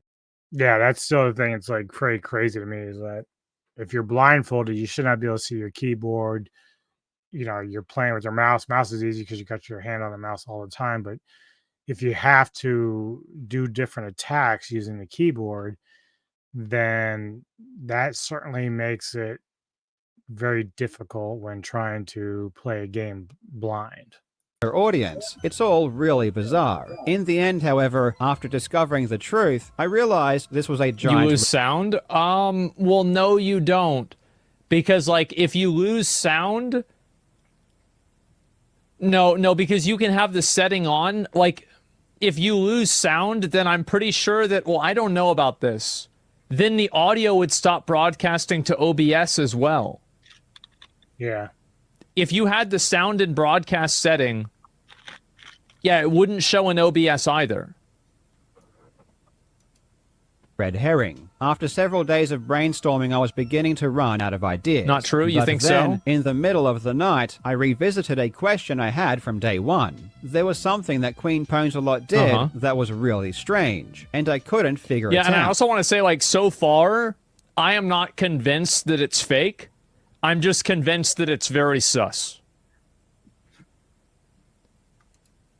Immediately after she covers her main monitor with paper, while she is attempting to distract her viewers, she I'm not holds convinced down it's her real left either. mouse button for 10 seconds. This was actually one of the very first things I noticed when investigating her run, but I never had an answer as to why she did it. Normally, when you hold a button down for a few seconds, it activates something, and this was one of the reasons I thought she was using some kind of software. But I had overlooked something that was so obvious and so simple, I can't believe I didn't see it immediately. Once I understood what she was doing, it was game over. Holding her mouse button down for 10 seconds told me everything I needed to know. It unlocked all of her secrets. It revealed to me that there was in fact a third hidden monitor. Why would that matter if she's wearing a blindfold, though? Queen Pwnsalot wants us to believe that she only has 2 monitors. When she covers them up, she makes sure to verbally Keep that in mind, okay? I brought this up earlier. When she's laying out her run here, so she's telling her audience that, okay, I've got this blindfold, I've shined a light through it, doesn't come through, so I can't see a fucking thing. I'm putting paper over my monitors to help keep that concealed. Now, the way that she sets it up, the game is here, and apparently the OBS, which is controlling the stream, and I think also the chat, I think, is over here, supposedly. So then you have to ask yourself, she doesn't mention anything about a third monitor, but obviously she looks over there.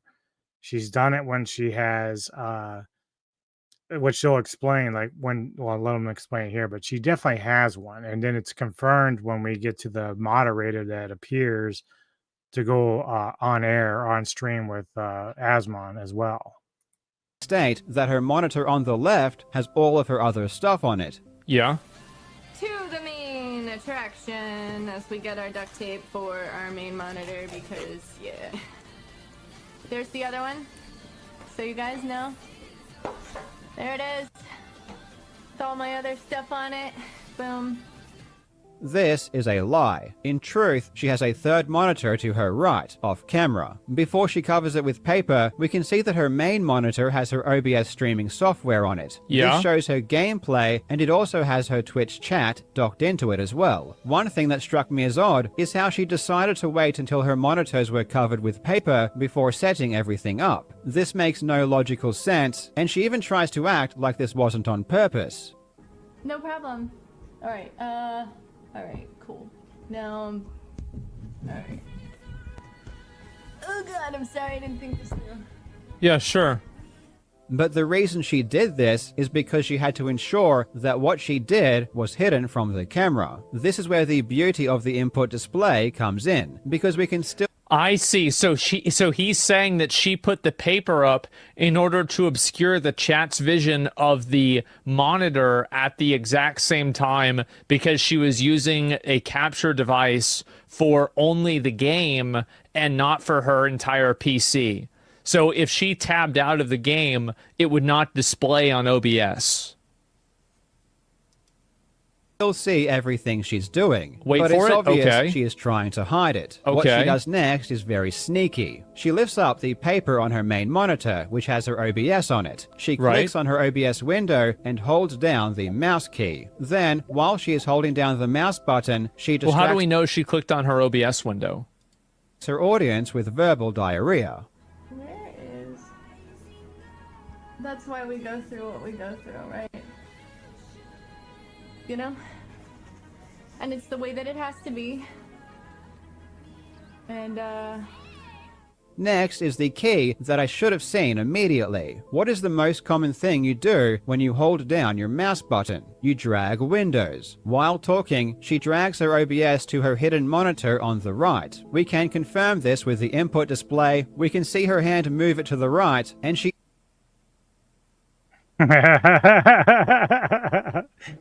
A light bulb even went on looks at her Asmon's hidden head. monitor on the right when she does this. And she's looking over there, so there's that's why we clearly go through what we go through, something right? over there. You know? And it's the way that it has to be. And, She did. She really did. Will use Yep. her OBS on the hidden monitor to see the But the hidden monitor, like, she's still using the blindfold, though. Game. Immediately after this, she pretends to move the OBS to her left monitor. Yeah. All right. Just wait. I know. I get it. I get it. I'm sorry. She moves her mouse to the left. That's something that's big too. That's why when she covered it up, so if she supposedly put OBS on the left, nobody in chat or anybody viewing this would see that. That's what makes it so sketchy. So like you would think you would set everything up prior to putting any kind of like paper over it, but that was done on purpose.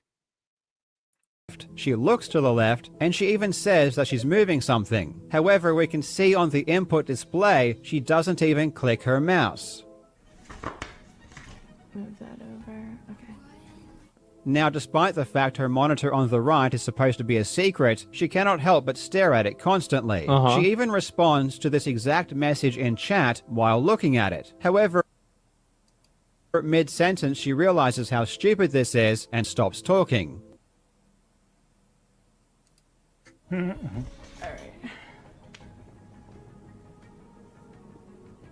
Oh yeah. Everything. Well, and she also like clearly, like she turned at her camera and she was trying to fix her hair too. And girls do that whenever they're looking in the mirror. Yep. Everything will be Yeah. unedited.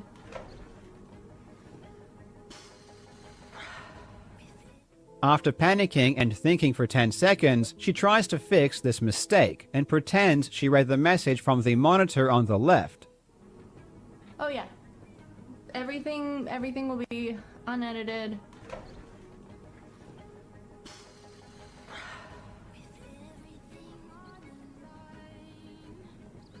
What was the last thing you said? Unedited.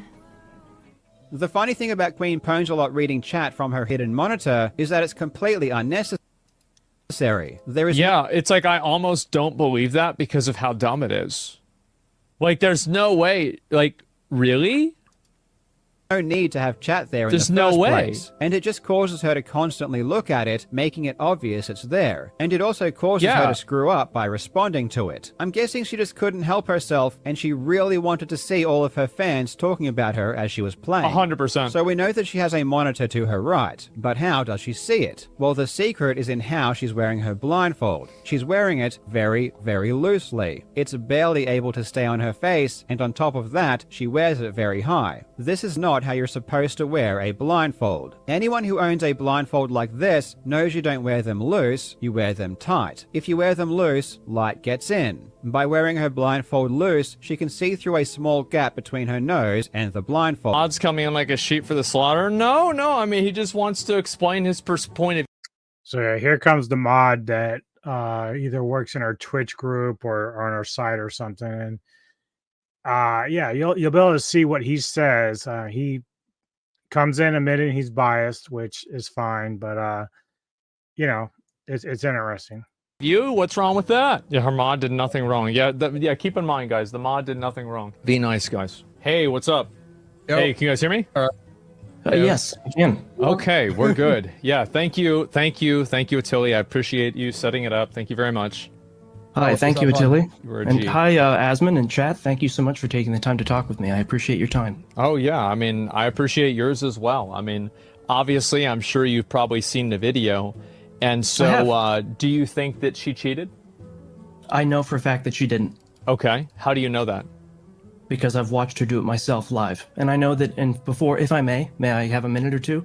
Go ahead. I understand that everyone will call me biased, and I know that. And I you understand that and I am biased. I will admit that wholeheartedly and completely. I am biased. Mhm. I've watched her do it personally. I've watched her do it multiple times personally.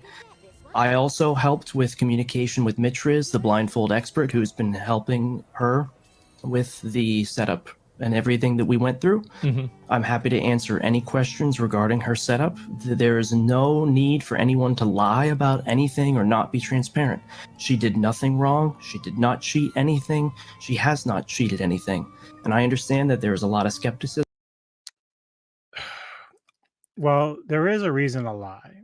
And we're going to get into it more later, but you know, like I said, she's a small streamer at this point, before all this blew up. But if you're gonna do something that's against the norm, if you're gonna go blindfold and play a game and no one's ever been able to do it, at least on that boss and in that type of game, you're clearly looking for clout. You're looking to do something that no one has done, which is fine, man. Like, that's a great thing, like, to do make a name for yourself in the gaming world. Because, like, what was it like not too long ago? This kid, I forget where he was in the world, but he beat Tetris, right? And then that fucking stupid ass news anchor who got on there and tried to like demean him because some kid was so worried about a game that he beat, but no one had ever beaten Tetris. And this kid was like 8 or 9 years old, I think. And that's a big deal, man. Like, those kind of things are a big deal, and they should be praised. And like, I'll say it again before the end of the video, but I want her to be able to do this like she says she can. But I'm gonna give my own like stipulations at the end of the video, because there's some stuff that they don't actually talk about that would be part of the parameters that I would want for her to prove that she can beat this game blindfolded. But really, it's a great thing if she can do this. Like, if she really can beat this game blindfolded, it's only really a good thing. Doesn't matter if she's a female or not. People might hate it for that fact, but again, small minority, big minority. I think any person that's been critical of her, that's like being genuinely honest about their criticisms and their critiques, want her to succeed. Like, why not? Why would it not be a big deal? You know, that there's no reason to hate her because she's a girl. Like, that has nothing to do with it.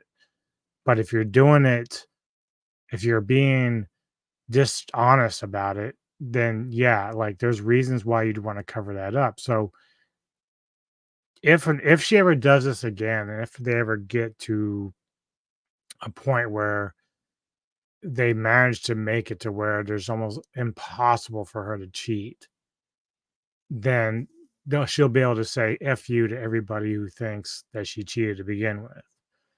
But there's, judging by the things that we've seen so far, it's really not a dishonest of the people criticizing her. Like, this is an honest discussion people can have, because the elements that have been pointed out are fair criticisms.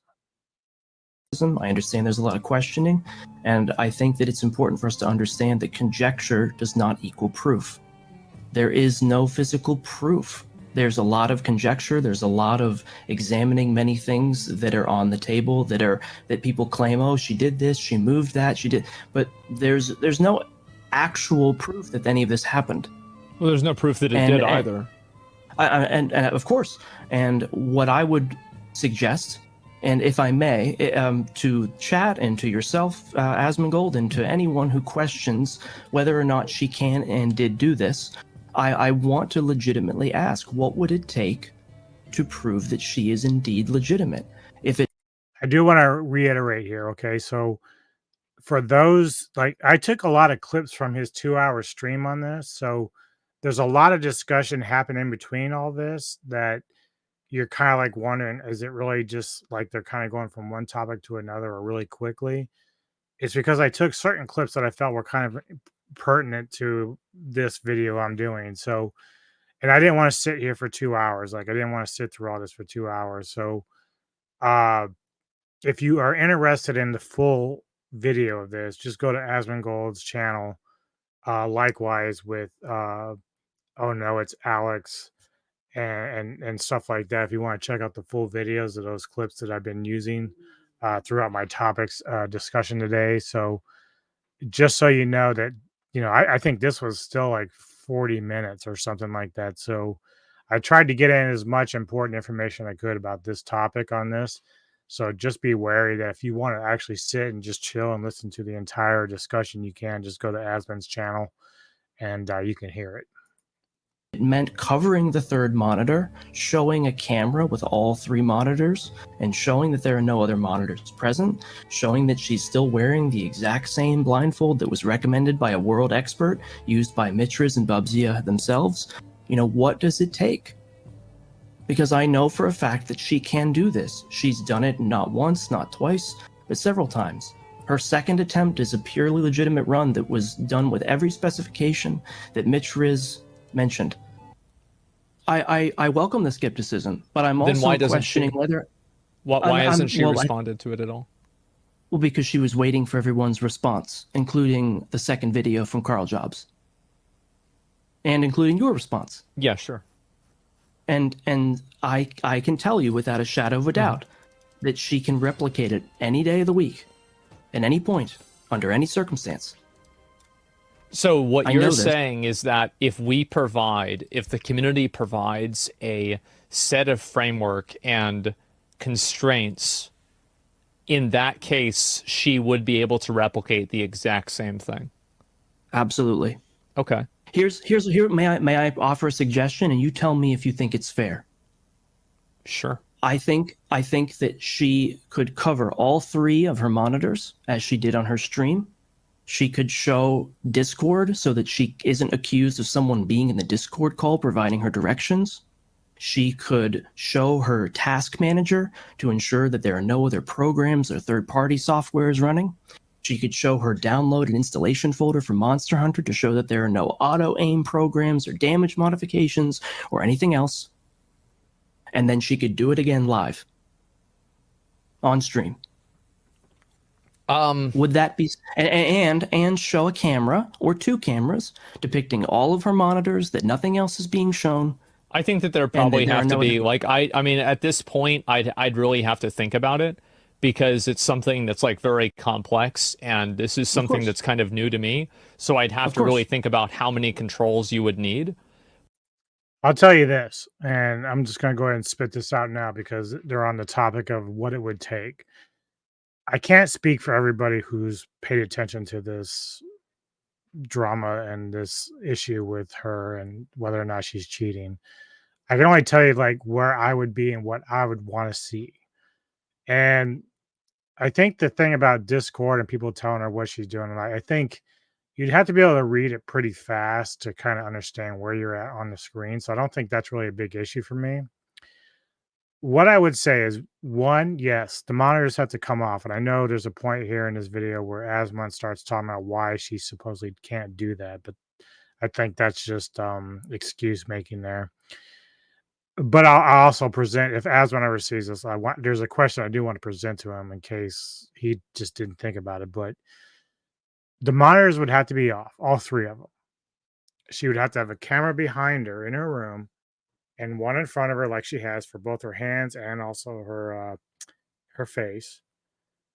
She doesn't have to wear a blindfold because the monitors are going to be off. So take the blindfold off, which is actually a benefit for her because now she can look at the keyboard. She can say, okay, the monitors are off, but I can still see the keyboard and I can still look just to know where my keys are. But the monitor's off, so she can't see the battle going on. But you got the camera behind her to make sure that you can see the monitors are off. Got the ones in front of her to make sure, and this is another key point that Asmon or nobody brought up. If she's not going to wear a blindfold and no headphones, I don't want headphones. Like I don't know how they'd work that. I didn't think about the headphones, but here's the thing. She can't have any earpieces. So let's say somebody was on a phone call watching the stream in another room and trying to feed her information. Like, I don't want her to have any kind of earpieces. So she'd have to wear her hair in a ponytail so that we could see her ears. Now, if she's, and even if she's going to have her headphones, we need to be able to see that there's no earpieces, Bluetooth stuff. All right. So even if she's going to have the headphones, I would need to see that. And that for me really covers a lot of ground. So sure, you can add in the Discord stuff as Dapper, the moderator, said that if they wanted to do that. But those other things that I mentioned are things that I would have to see personally to be convinced that she can beat this game without seeing the content. Like, I don't want the covering of the monitors. I want them off. Again, this is all to her benefit.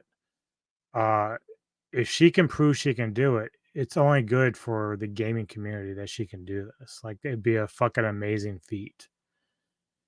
I don't want to be a negative Nancy with her, but these guys who are and more in the know than I am with gaming, I'm just a casual Andy, as Asmon would put it. I don't have the background in gaming to sit there and dissect the stuff like they do. So, but all the points that I do trust Asmon's judgment, I do trust Carl's judgment. So, if they're saying that these are issues that they can point out that can lead to at least the possibility that she is cheating, then sure. It's not coming down on her to be an asshole. It's coming down on her to say, look, I can at least dissect this and say there's probability that you're cheating. So let's continue. But I think that one thing that you would clearly need is that you would need a camera behind her. And sure. I would have to say that, yeah, probably a full room camera to actually look at what she's looking at. And then also, why wouldn't Yeah, I wouldn't want, also, when it comes to that camera in the room, I wouldn't want anybody else in the room with her, nobody. So no moderators, no tech people. Like, it's fine if they want to be in the room before she gets started to make sure everything's set up correctly before shutting the monitors off, great. But once she's going to game and going live, there should be nobody in that room with her at all. she just turned the monitors off? That interferes with her stream interface. So when she turns a monitor off, it changes her windows around. It can be very discombobulating on stream. As you mentioned, even in your private video, she's not a huge streamer. It's not something that she How has... would turning the monitor off affect it? Well, I don't personally know because I'm not sitting there messing with her setup. But I from what she told me, the reason why she didn't want to turn her monitors off for the second run was because it would interfere with her stream. And that's why she chose to cover them. I can't I can't really say like whether that's true or not, but after using OBS for many years, I cannot think of a single instance where turning off a monitor will affect the inputs and the OBS read of that monitor. Mm-hmm. That's fine. OBS was not on her third monitor. It was not on her monitor that she uses for chat. Really? So then Yes. how would you explain, like, for example, the button presses, the 10-second button presses that are then moving to the right? I don't know what she was moving at that point. Well, But I know whenever that she OBS was, well, like Sure. whenever she was setting it up, she Mhm. was moving the mouse, and I'm not sure. Like, I'd have to go back to like the initial video. She didn't know what she didn't know either. So she reached out to a credible expert who was a world record holder in that community and followed the exact specifications that he set out. Well, what And- is his opinion of this? I've spoken with Mitch Riz, and he is on the fence, admittedly. And one of the things that he mentioned in his initial message, this is why she actually didn't cover up her monitors at first when she was thinking about setting it Yeah, up. sure. He flat out said, if you have a proper blindfold on your face, it wouldn't matter if the monitor's in front of your face. Well- And so she actually kept the monitors blocked with any input information on it as an added proof to remove that variable. I would want to see why what the OBS problem is. I want Okay, to see what that I OBS don't- problem is yeah, because I don't I- believe that. Like, I've streamed for many years. I've set up many streams. I cannot think of a single instance in which OBS would not be running.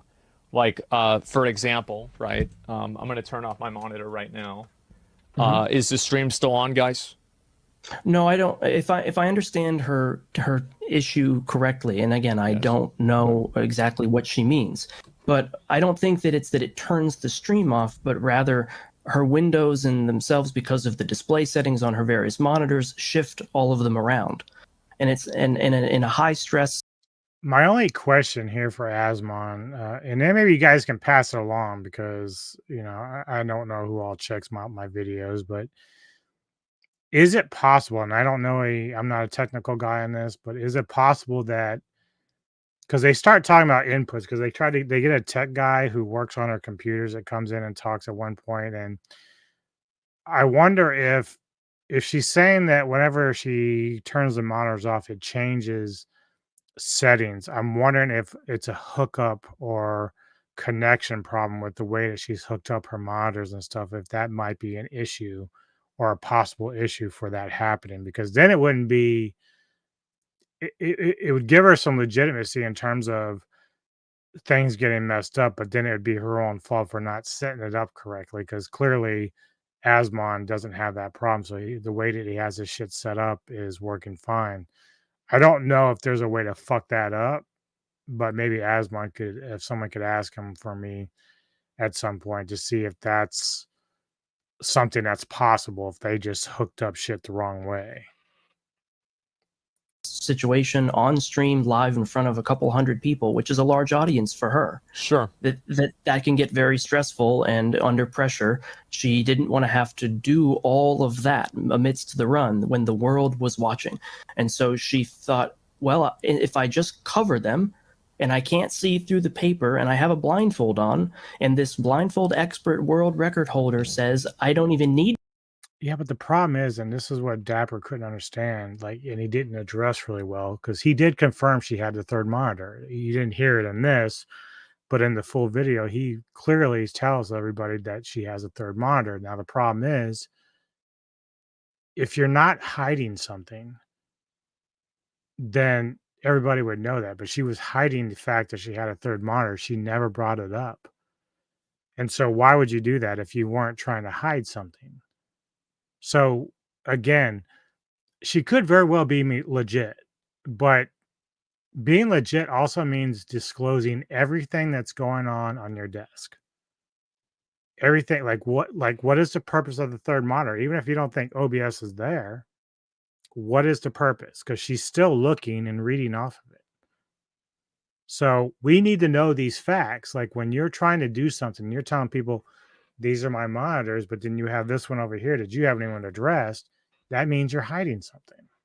And so even if it isn't detrimental to your gameplay, it means that people can question it. So like she shouldn't get mad, or nobody should get mad when you're not disclosing these things and you're already being challenged about whether or not you're cheating or not. So the fact that she never disclosed it leads to more questions, and that's a legitimate concern that people have. That's not hate. That's a concern that people have, is that, oh, you actually had a third monitor? Well, we didn't know that. To cover them if I'm wearing the blindfold, then that's just an added proof, an added check, an added variable that I can take away. Did she print out the paper on stream? Did she print the paper on stream? Yeah. No, they were purchased ahead of time. So you're saying that whenever she made the constraints for it, she wasn't under that pressure? I'm sorry, I don't understand what you mean. So the implication was that the reason why she didn't turn off the monitors and fix this issue was because she was under actually, pressure. I'm sorry, I just got a message from Mitch Riz. He's actually watching right now. He's the world record holder. He would like to know if you'd want his opinion included. I'd be happy to. Yeah. Hey, what's up, bro? Hello. Yo, can you hear me? Yeah, I can hear you good. Okay. So you said you've been watching. What do you think? I mean, I just joined like 2 minutes ago, but Well, you probably saw the video though, right? Oh yeah, I saw the video. Yeah. What's your thoughts? So I'm just 100% on the side of, evidence, letting people prove things, things coming to where they are, not leaving anything on belief. And the evidence right now, I think, and I've told Dapper this, I think the evidence right now points pretty strongly in the way of not meeting, I would say, the proof that would be needed for blindfolded. I'm trying not to like put it too harshly, but if you were to create a right percentage of like the likelihood based off of the evidence that's been presented to you that it was real after seeing the Carl video, where would you put that percentage that it was real? I'd put it in the very low percent, not 0, because I can never give 100% certainty of anything. How about 99? Yeah, but 97? Maybe. I could probably go 97, honestly. Okay. And if she knew... Go ahead. Sorry. She was I don't think that she was ever trying to hide the presence of a third monitor at all. Period. I don't Okay. think. Well, but she was, because otherwise she would have mentioned it. Like, it doesn't make sense for you to make that statement. She clearly avoided saying there was a third monitor. I mean, I don't want to be a dick to this dude, but like, you clearly had 3 monitors. She's clearly using the one to her right for some purpose. I can't tell you that OBS is on it. I'm not an expert in the field of setups and gaming. Like, I play games, obviously, but I don't stream the games. I don't stream to Twitch. I watch a lot of Twitch streamers. They know more than I do. But she's clearly at all points, even playing the game, looking over at that screen. If it had no purpose, she has no business even looking at it. That's my opinion.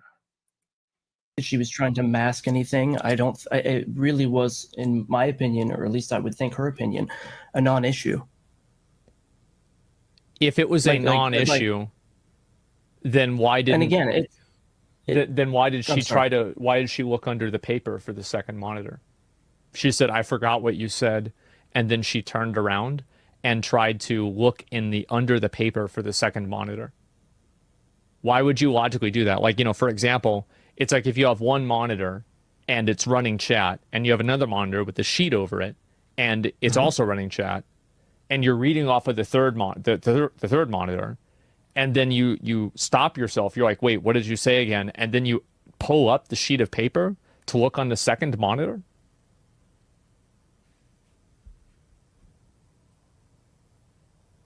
Yeah, that's what everyone has a question about, because that's what Carl was pointing out, is that initially when she's responding to the chatter, she's looking at the right and then realizes that she shouldn't be doing that because that's supposed to be not there. The chat's supposed to be over here to her left under the sheet. So she has to go pretend that she's reading the chat, but she's clearly initially responding on this end.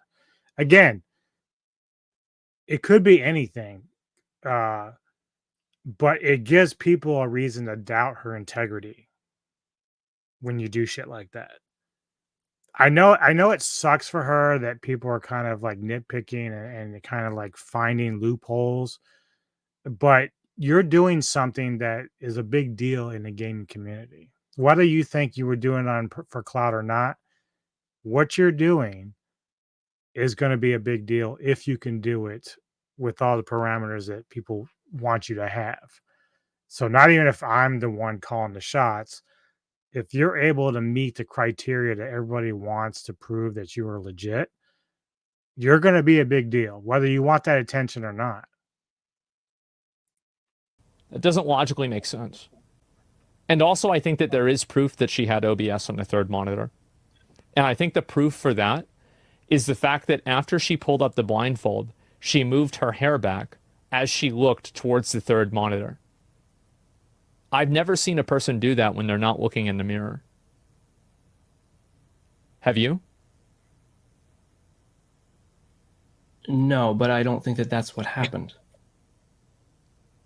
And I mean, you could argue she was just moving her hair to the side because she has a lot of hair. I used to have long hair myself. And sometimes it was just get in my way in my mouth or whatever. But again, she's looking over to her right, and it's too coincidental that that's when she's like, fixing her hair and whatnot. Again, just brings in more doubt. The moderator can say that he doesn't believe that's what he's doing, but again, it's a legit criticism that that's a possibility. again, my question so I'm getting a message from her. She is trying to answer your questions. Apparently there are things that Chatty doesn't show, such as flagged messages or flagged content that Chatty does not show. I'm pretty sure it wasn't flagged content because the person had they're a subscriber, so it wouldn't have been flagged. Because you see, because if they're a bit subscriber or a subscriber right there, I'm assuming the crown is because they were subscribed. It wouldn't have flagged their message. And also, if the message was flagged, then Carl wouldn't have been able to see it because it wouldn't have shown in the chat replay. So throw the gauntlet down. I'm sure that there are people who can come up with constraints that will make sense out of it. Absolutely. I would ask. I would also, ask very graciously. You said she's texting you. She's listening to the argument. What's the problem with OBS? There are apparently two different inputs. She has a streaming PC and she has a gaming PC. And when she turns her monitors off, multiple inputs could cause one of the inputs to default to one of the other PC monitors or the other PC. What software does setups. she use to do that with? I don't know. Ask her. Because this is, May I do know about this. Yeah. May I add someone else to the call who may be able to answer the more technical aspects, because I honestly don't know them. Absolutely. If I may, while we're waiting, I would very graciously ask that if we are given the opportunity for her to, as you said, throw the gauntlet down, that you would allow her sufficient time to collect herself before doing this, because she has faced an inordinate amount of pressure. And Absolutely.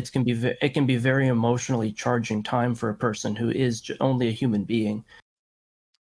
Now, this is just this is kind of ridiculous from this moderator's point of view for a couple of reasons. And Aswan actually addresses. We're getting close to the end of this video, so I didn't include everything, but I'm going to give you the rundown of what happened kind of after this.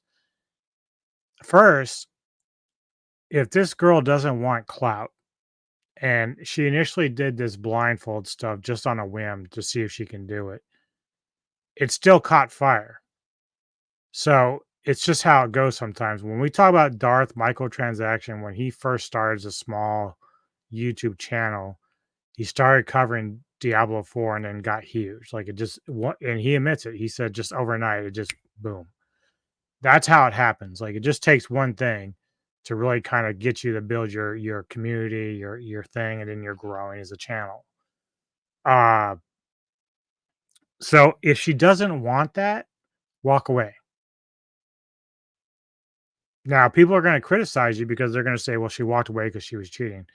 But you can still walk away. You don't have to stay and be a streamer. If the pressure is too much, walk away. There is no obligation for you to be a streamer. Now, if she wants to prove herself still, put on your big boy pants or big girl pants, however you want to put it. Strap in, because as you grow as a channel, you have to know that you're going to get your fair share of supporters and haters. When I transferred, when Neko and I chose to not really walk away from audio podcasting, we still do it occasionally. But when we chose to switch from that to the YouTube stuff, I knew fully aware that when I did that I put myself out there to be criticized, flamed, trolled, praised, supported, whatever. The issues is that you have to be able to handle it. I don't give a fuck what people think of me. Now, I can control trolls. I can control people that I know are being disingenuous and bad faith people. Like, I can moderate my own forum right now and stuff. Like, I'm not that big to where I can't control that. But I welcome people with different opinions for sure. But I don't go into the YouTube thing not understanding that fact. So she seems, on the surface, judging by how fast she got the second video out, this is something that Aswan talked about in this video. She didn't waste time doing a second run where she set up the paper over the monitors and everything else. So she was being kind of defiant about it. I didn't see a girl that was under a lot of pressure. So there's a bit of an arrogance about her too. Sure, she's a nice girl, but to this guy all of a sudden saying that, she needs to collect herself, she's depressed, he didn't say those words exactly, but that's kind of the way he's insinuating that she can't handle that she's being challenged on this issue. And I'm just saying that it only benefits her if she can do this. She will become a big name if she can actually pull this shit off with all the constraints that everybody has for her or can come up with. If she can't handle the big time, then just walk away. Stop streaming live, I know it sounds kind of shitty to say because she has that right to do that, and she does. But this is something that's in her control. I don't want to hear people making excuses like, people are being mean to her. That's fucking fact of life. People need to get over that. A lot of this stuff that we've been talking about today is because people don't understand that people can have opinions, and there's just also some bad people out there. But that bad trolling neighborhood is very small. You get like a dozen people at most out of like 10,000 people that are doing that kind of shit. It's not as bad as you think it is. But these people, whether it's just moderator or SBI, trying to make it sound like that all of a sudden we've got all these haters and they're coming down on us and they're sexist or they're racist or they're whatever. It's disingenuous. It's a bad faith argument, and it's not looking at the entire picture of people that are actually criticizing her. She has she has everything to gain by making sure that she can prove this. I wish her the best in doing this down the road for sure. If it turns out that she's cheating, the best thing you can do is just take it on the chin, say, I try to make a name for myself. And I don't blame her for that. Not one bit. I don't blame her for that. I wish with my channel I can get as big as somebody so I can get monetized. But it's all about whether or not you can reach an audience that can engage with you or find you interesting enough to do this. A lot of people will look at my stuff and say, well, you're just doing reactionary stuff. Well, yeah, I do, because I'm passionate about movies. I'm passionate about music. I'm passionate about gaming, stuff that I don't know a lot of the inner details about, but I enjoy some of the gaming stuff. I enjoy the personalities behind this stuff. So for me, I'm 100% on board with her getting this done. But again, like, if she's gonna now be a big name in this community of streamers, then she's got to be able to take the heat. If you can't, then you need to get the fuck out, because you don't want that affecting you mentally. And that's probably the one area where the moderator's right. If this is something that's going to create her to get depressed and maybe hurt herself or, go down a dark path, then this isn't for her. She needs to get out of it. You can keep playing games, but you don't actually have to stream. So I have a feeling that she wants to be big. She's just not going to admit it. But, if you end up not being able to prove this, then maybe try something else down the road where you're a little more legit. And has been put on an international stage in front of literal millions of people that don't believe she did something that she did indeed do. And that if any one person in this chat or on the stream or anyone had been accused of a crime they didn't commit, I think that This isn't like life or death, dude. Like, that's a terrible analogy. Like, it's not, a crime for her to cheat or to be disingenuous. Let's not make it into a bigger thing than it is. People do get outraged and ridiculous on the internet. That's fact. But nobody, like, in 2 weeks' time, if it finds out that she cheated and no one gives a shit at that point, people are just going to walk away and find something else to talk about. It's a nothing burger until she tries to do something again. People are like, oh yeah, this is that chick that tried to dupe people and think she did something blindfolded. Here's the other thing. This video and all the information was about a couple days ago. I was listening to while I was at work, and it came to some late information that came in. Now, apparently, just like the third monitor thing, the implication was that this was the first time that she tried to do a blindfold run. But apparently, and I don't have any of the details, apparently she had tried to do blindfolded stuff before, like a couple of years ago or a while back. So this isn't the first time she's done this kind of stuff. It's just the first time that she's been blown up on the stage. So, yeah. you would be you would not be handling it well yourself. And that it may take time for her to get the proper setup, ensure that she has all the proper specifications, and to emotionally ready herself too. Because see, the way I look at that, the way he's like laying it out, is that he's trying to make it sound like, well, she needs to prepare herself, get the right stuff. Like, she didn't waste time jumping from one run to the second one. So why does she need even more time to do the third run? To me, it sounds like you need a plan on how you're going to cheat going forward that no one's going to catch. Honestly, I think that's a terrible approach if that's what he means. Like, he might not admit it, but sounds like something that is like kind of disingenuous. I don't like that approach because even Asmund brought it, I was like, well, why does she not waste time between run one and run two, but now all of a sudden needs all this time to gather herself?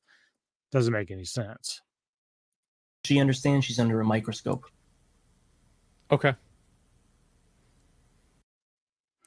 Yeah, so there is a lot more to this video if you want to listen to it.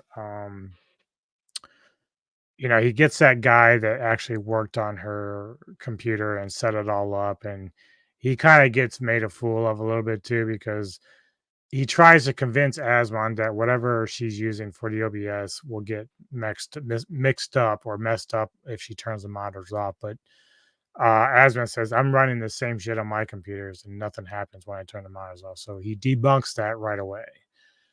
So really the ball's in her court at this stage. Like, it's time for her to, in my opinion, do what I ask. Like, I think I have a reasonable approach because I think that if she does what I think she should do, it's going to cover a lot of ground. I don't even care about the Discord thing too much. If the monitor's off, she can't see it. As long as she doesn't have like a cell phone or something. But again, you would have to spend a lot of time looking at your phone to get an idea of where you're going.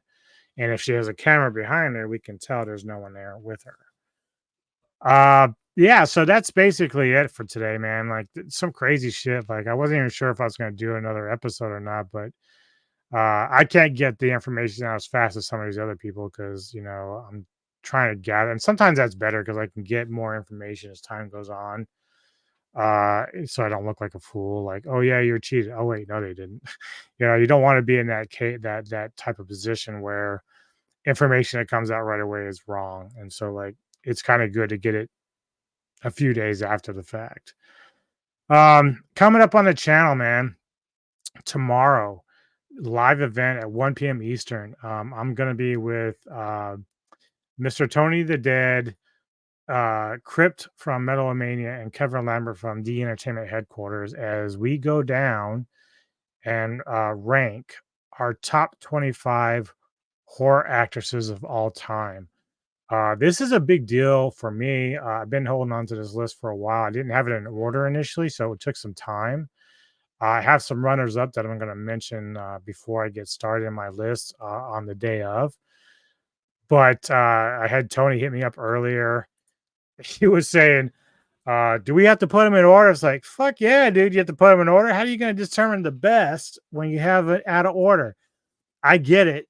All the actresses that I've got in my list and the runners up, like, I can pick a day and say, oh yeah, I really love her in this, or this is better than that. But certainly it's got to be in order, and I have mine all in order. So if you're interested in horror films, you're interested in horror actresses, I'm spanning from the 60s on up to present day. So you can come in, you can disagree with my takes, you can agree with my takes, whatever, give your own opinions of your own list. I don't mind that at all.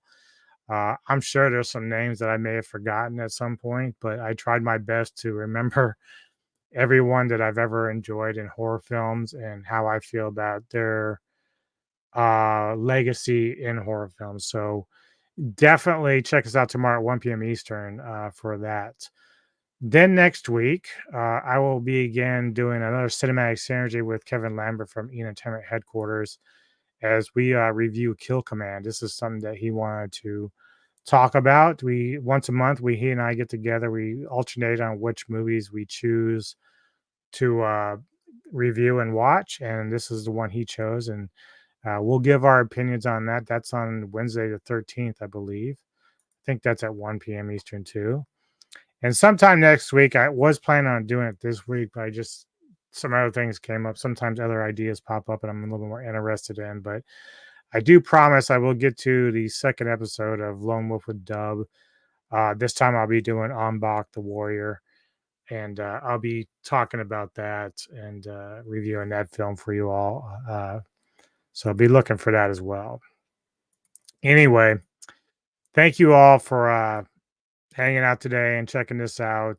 Give me your thoughts on this stuff, whether you've already gone through it with some other streamers or not. But I'm always looking for feedback. And if you got some topics you want me to cover on this channel or some of my other segments that I do, let me know. I'll be glad to do that and put it together best I can.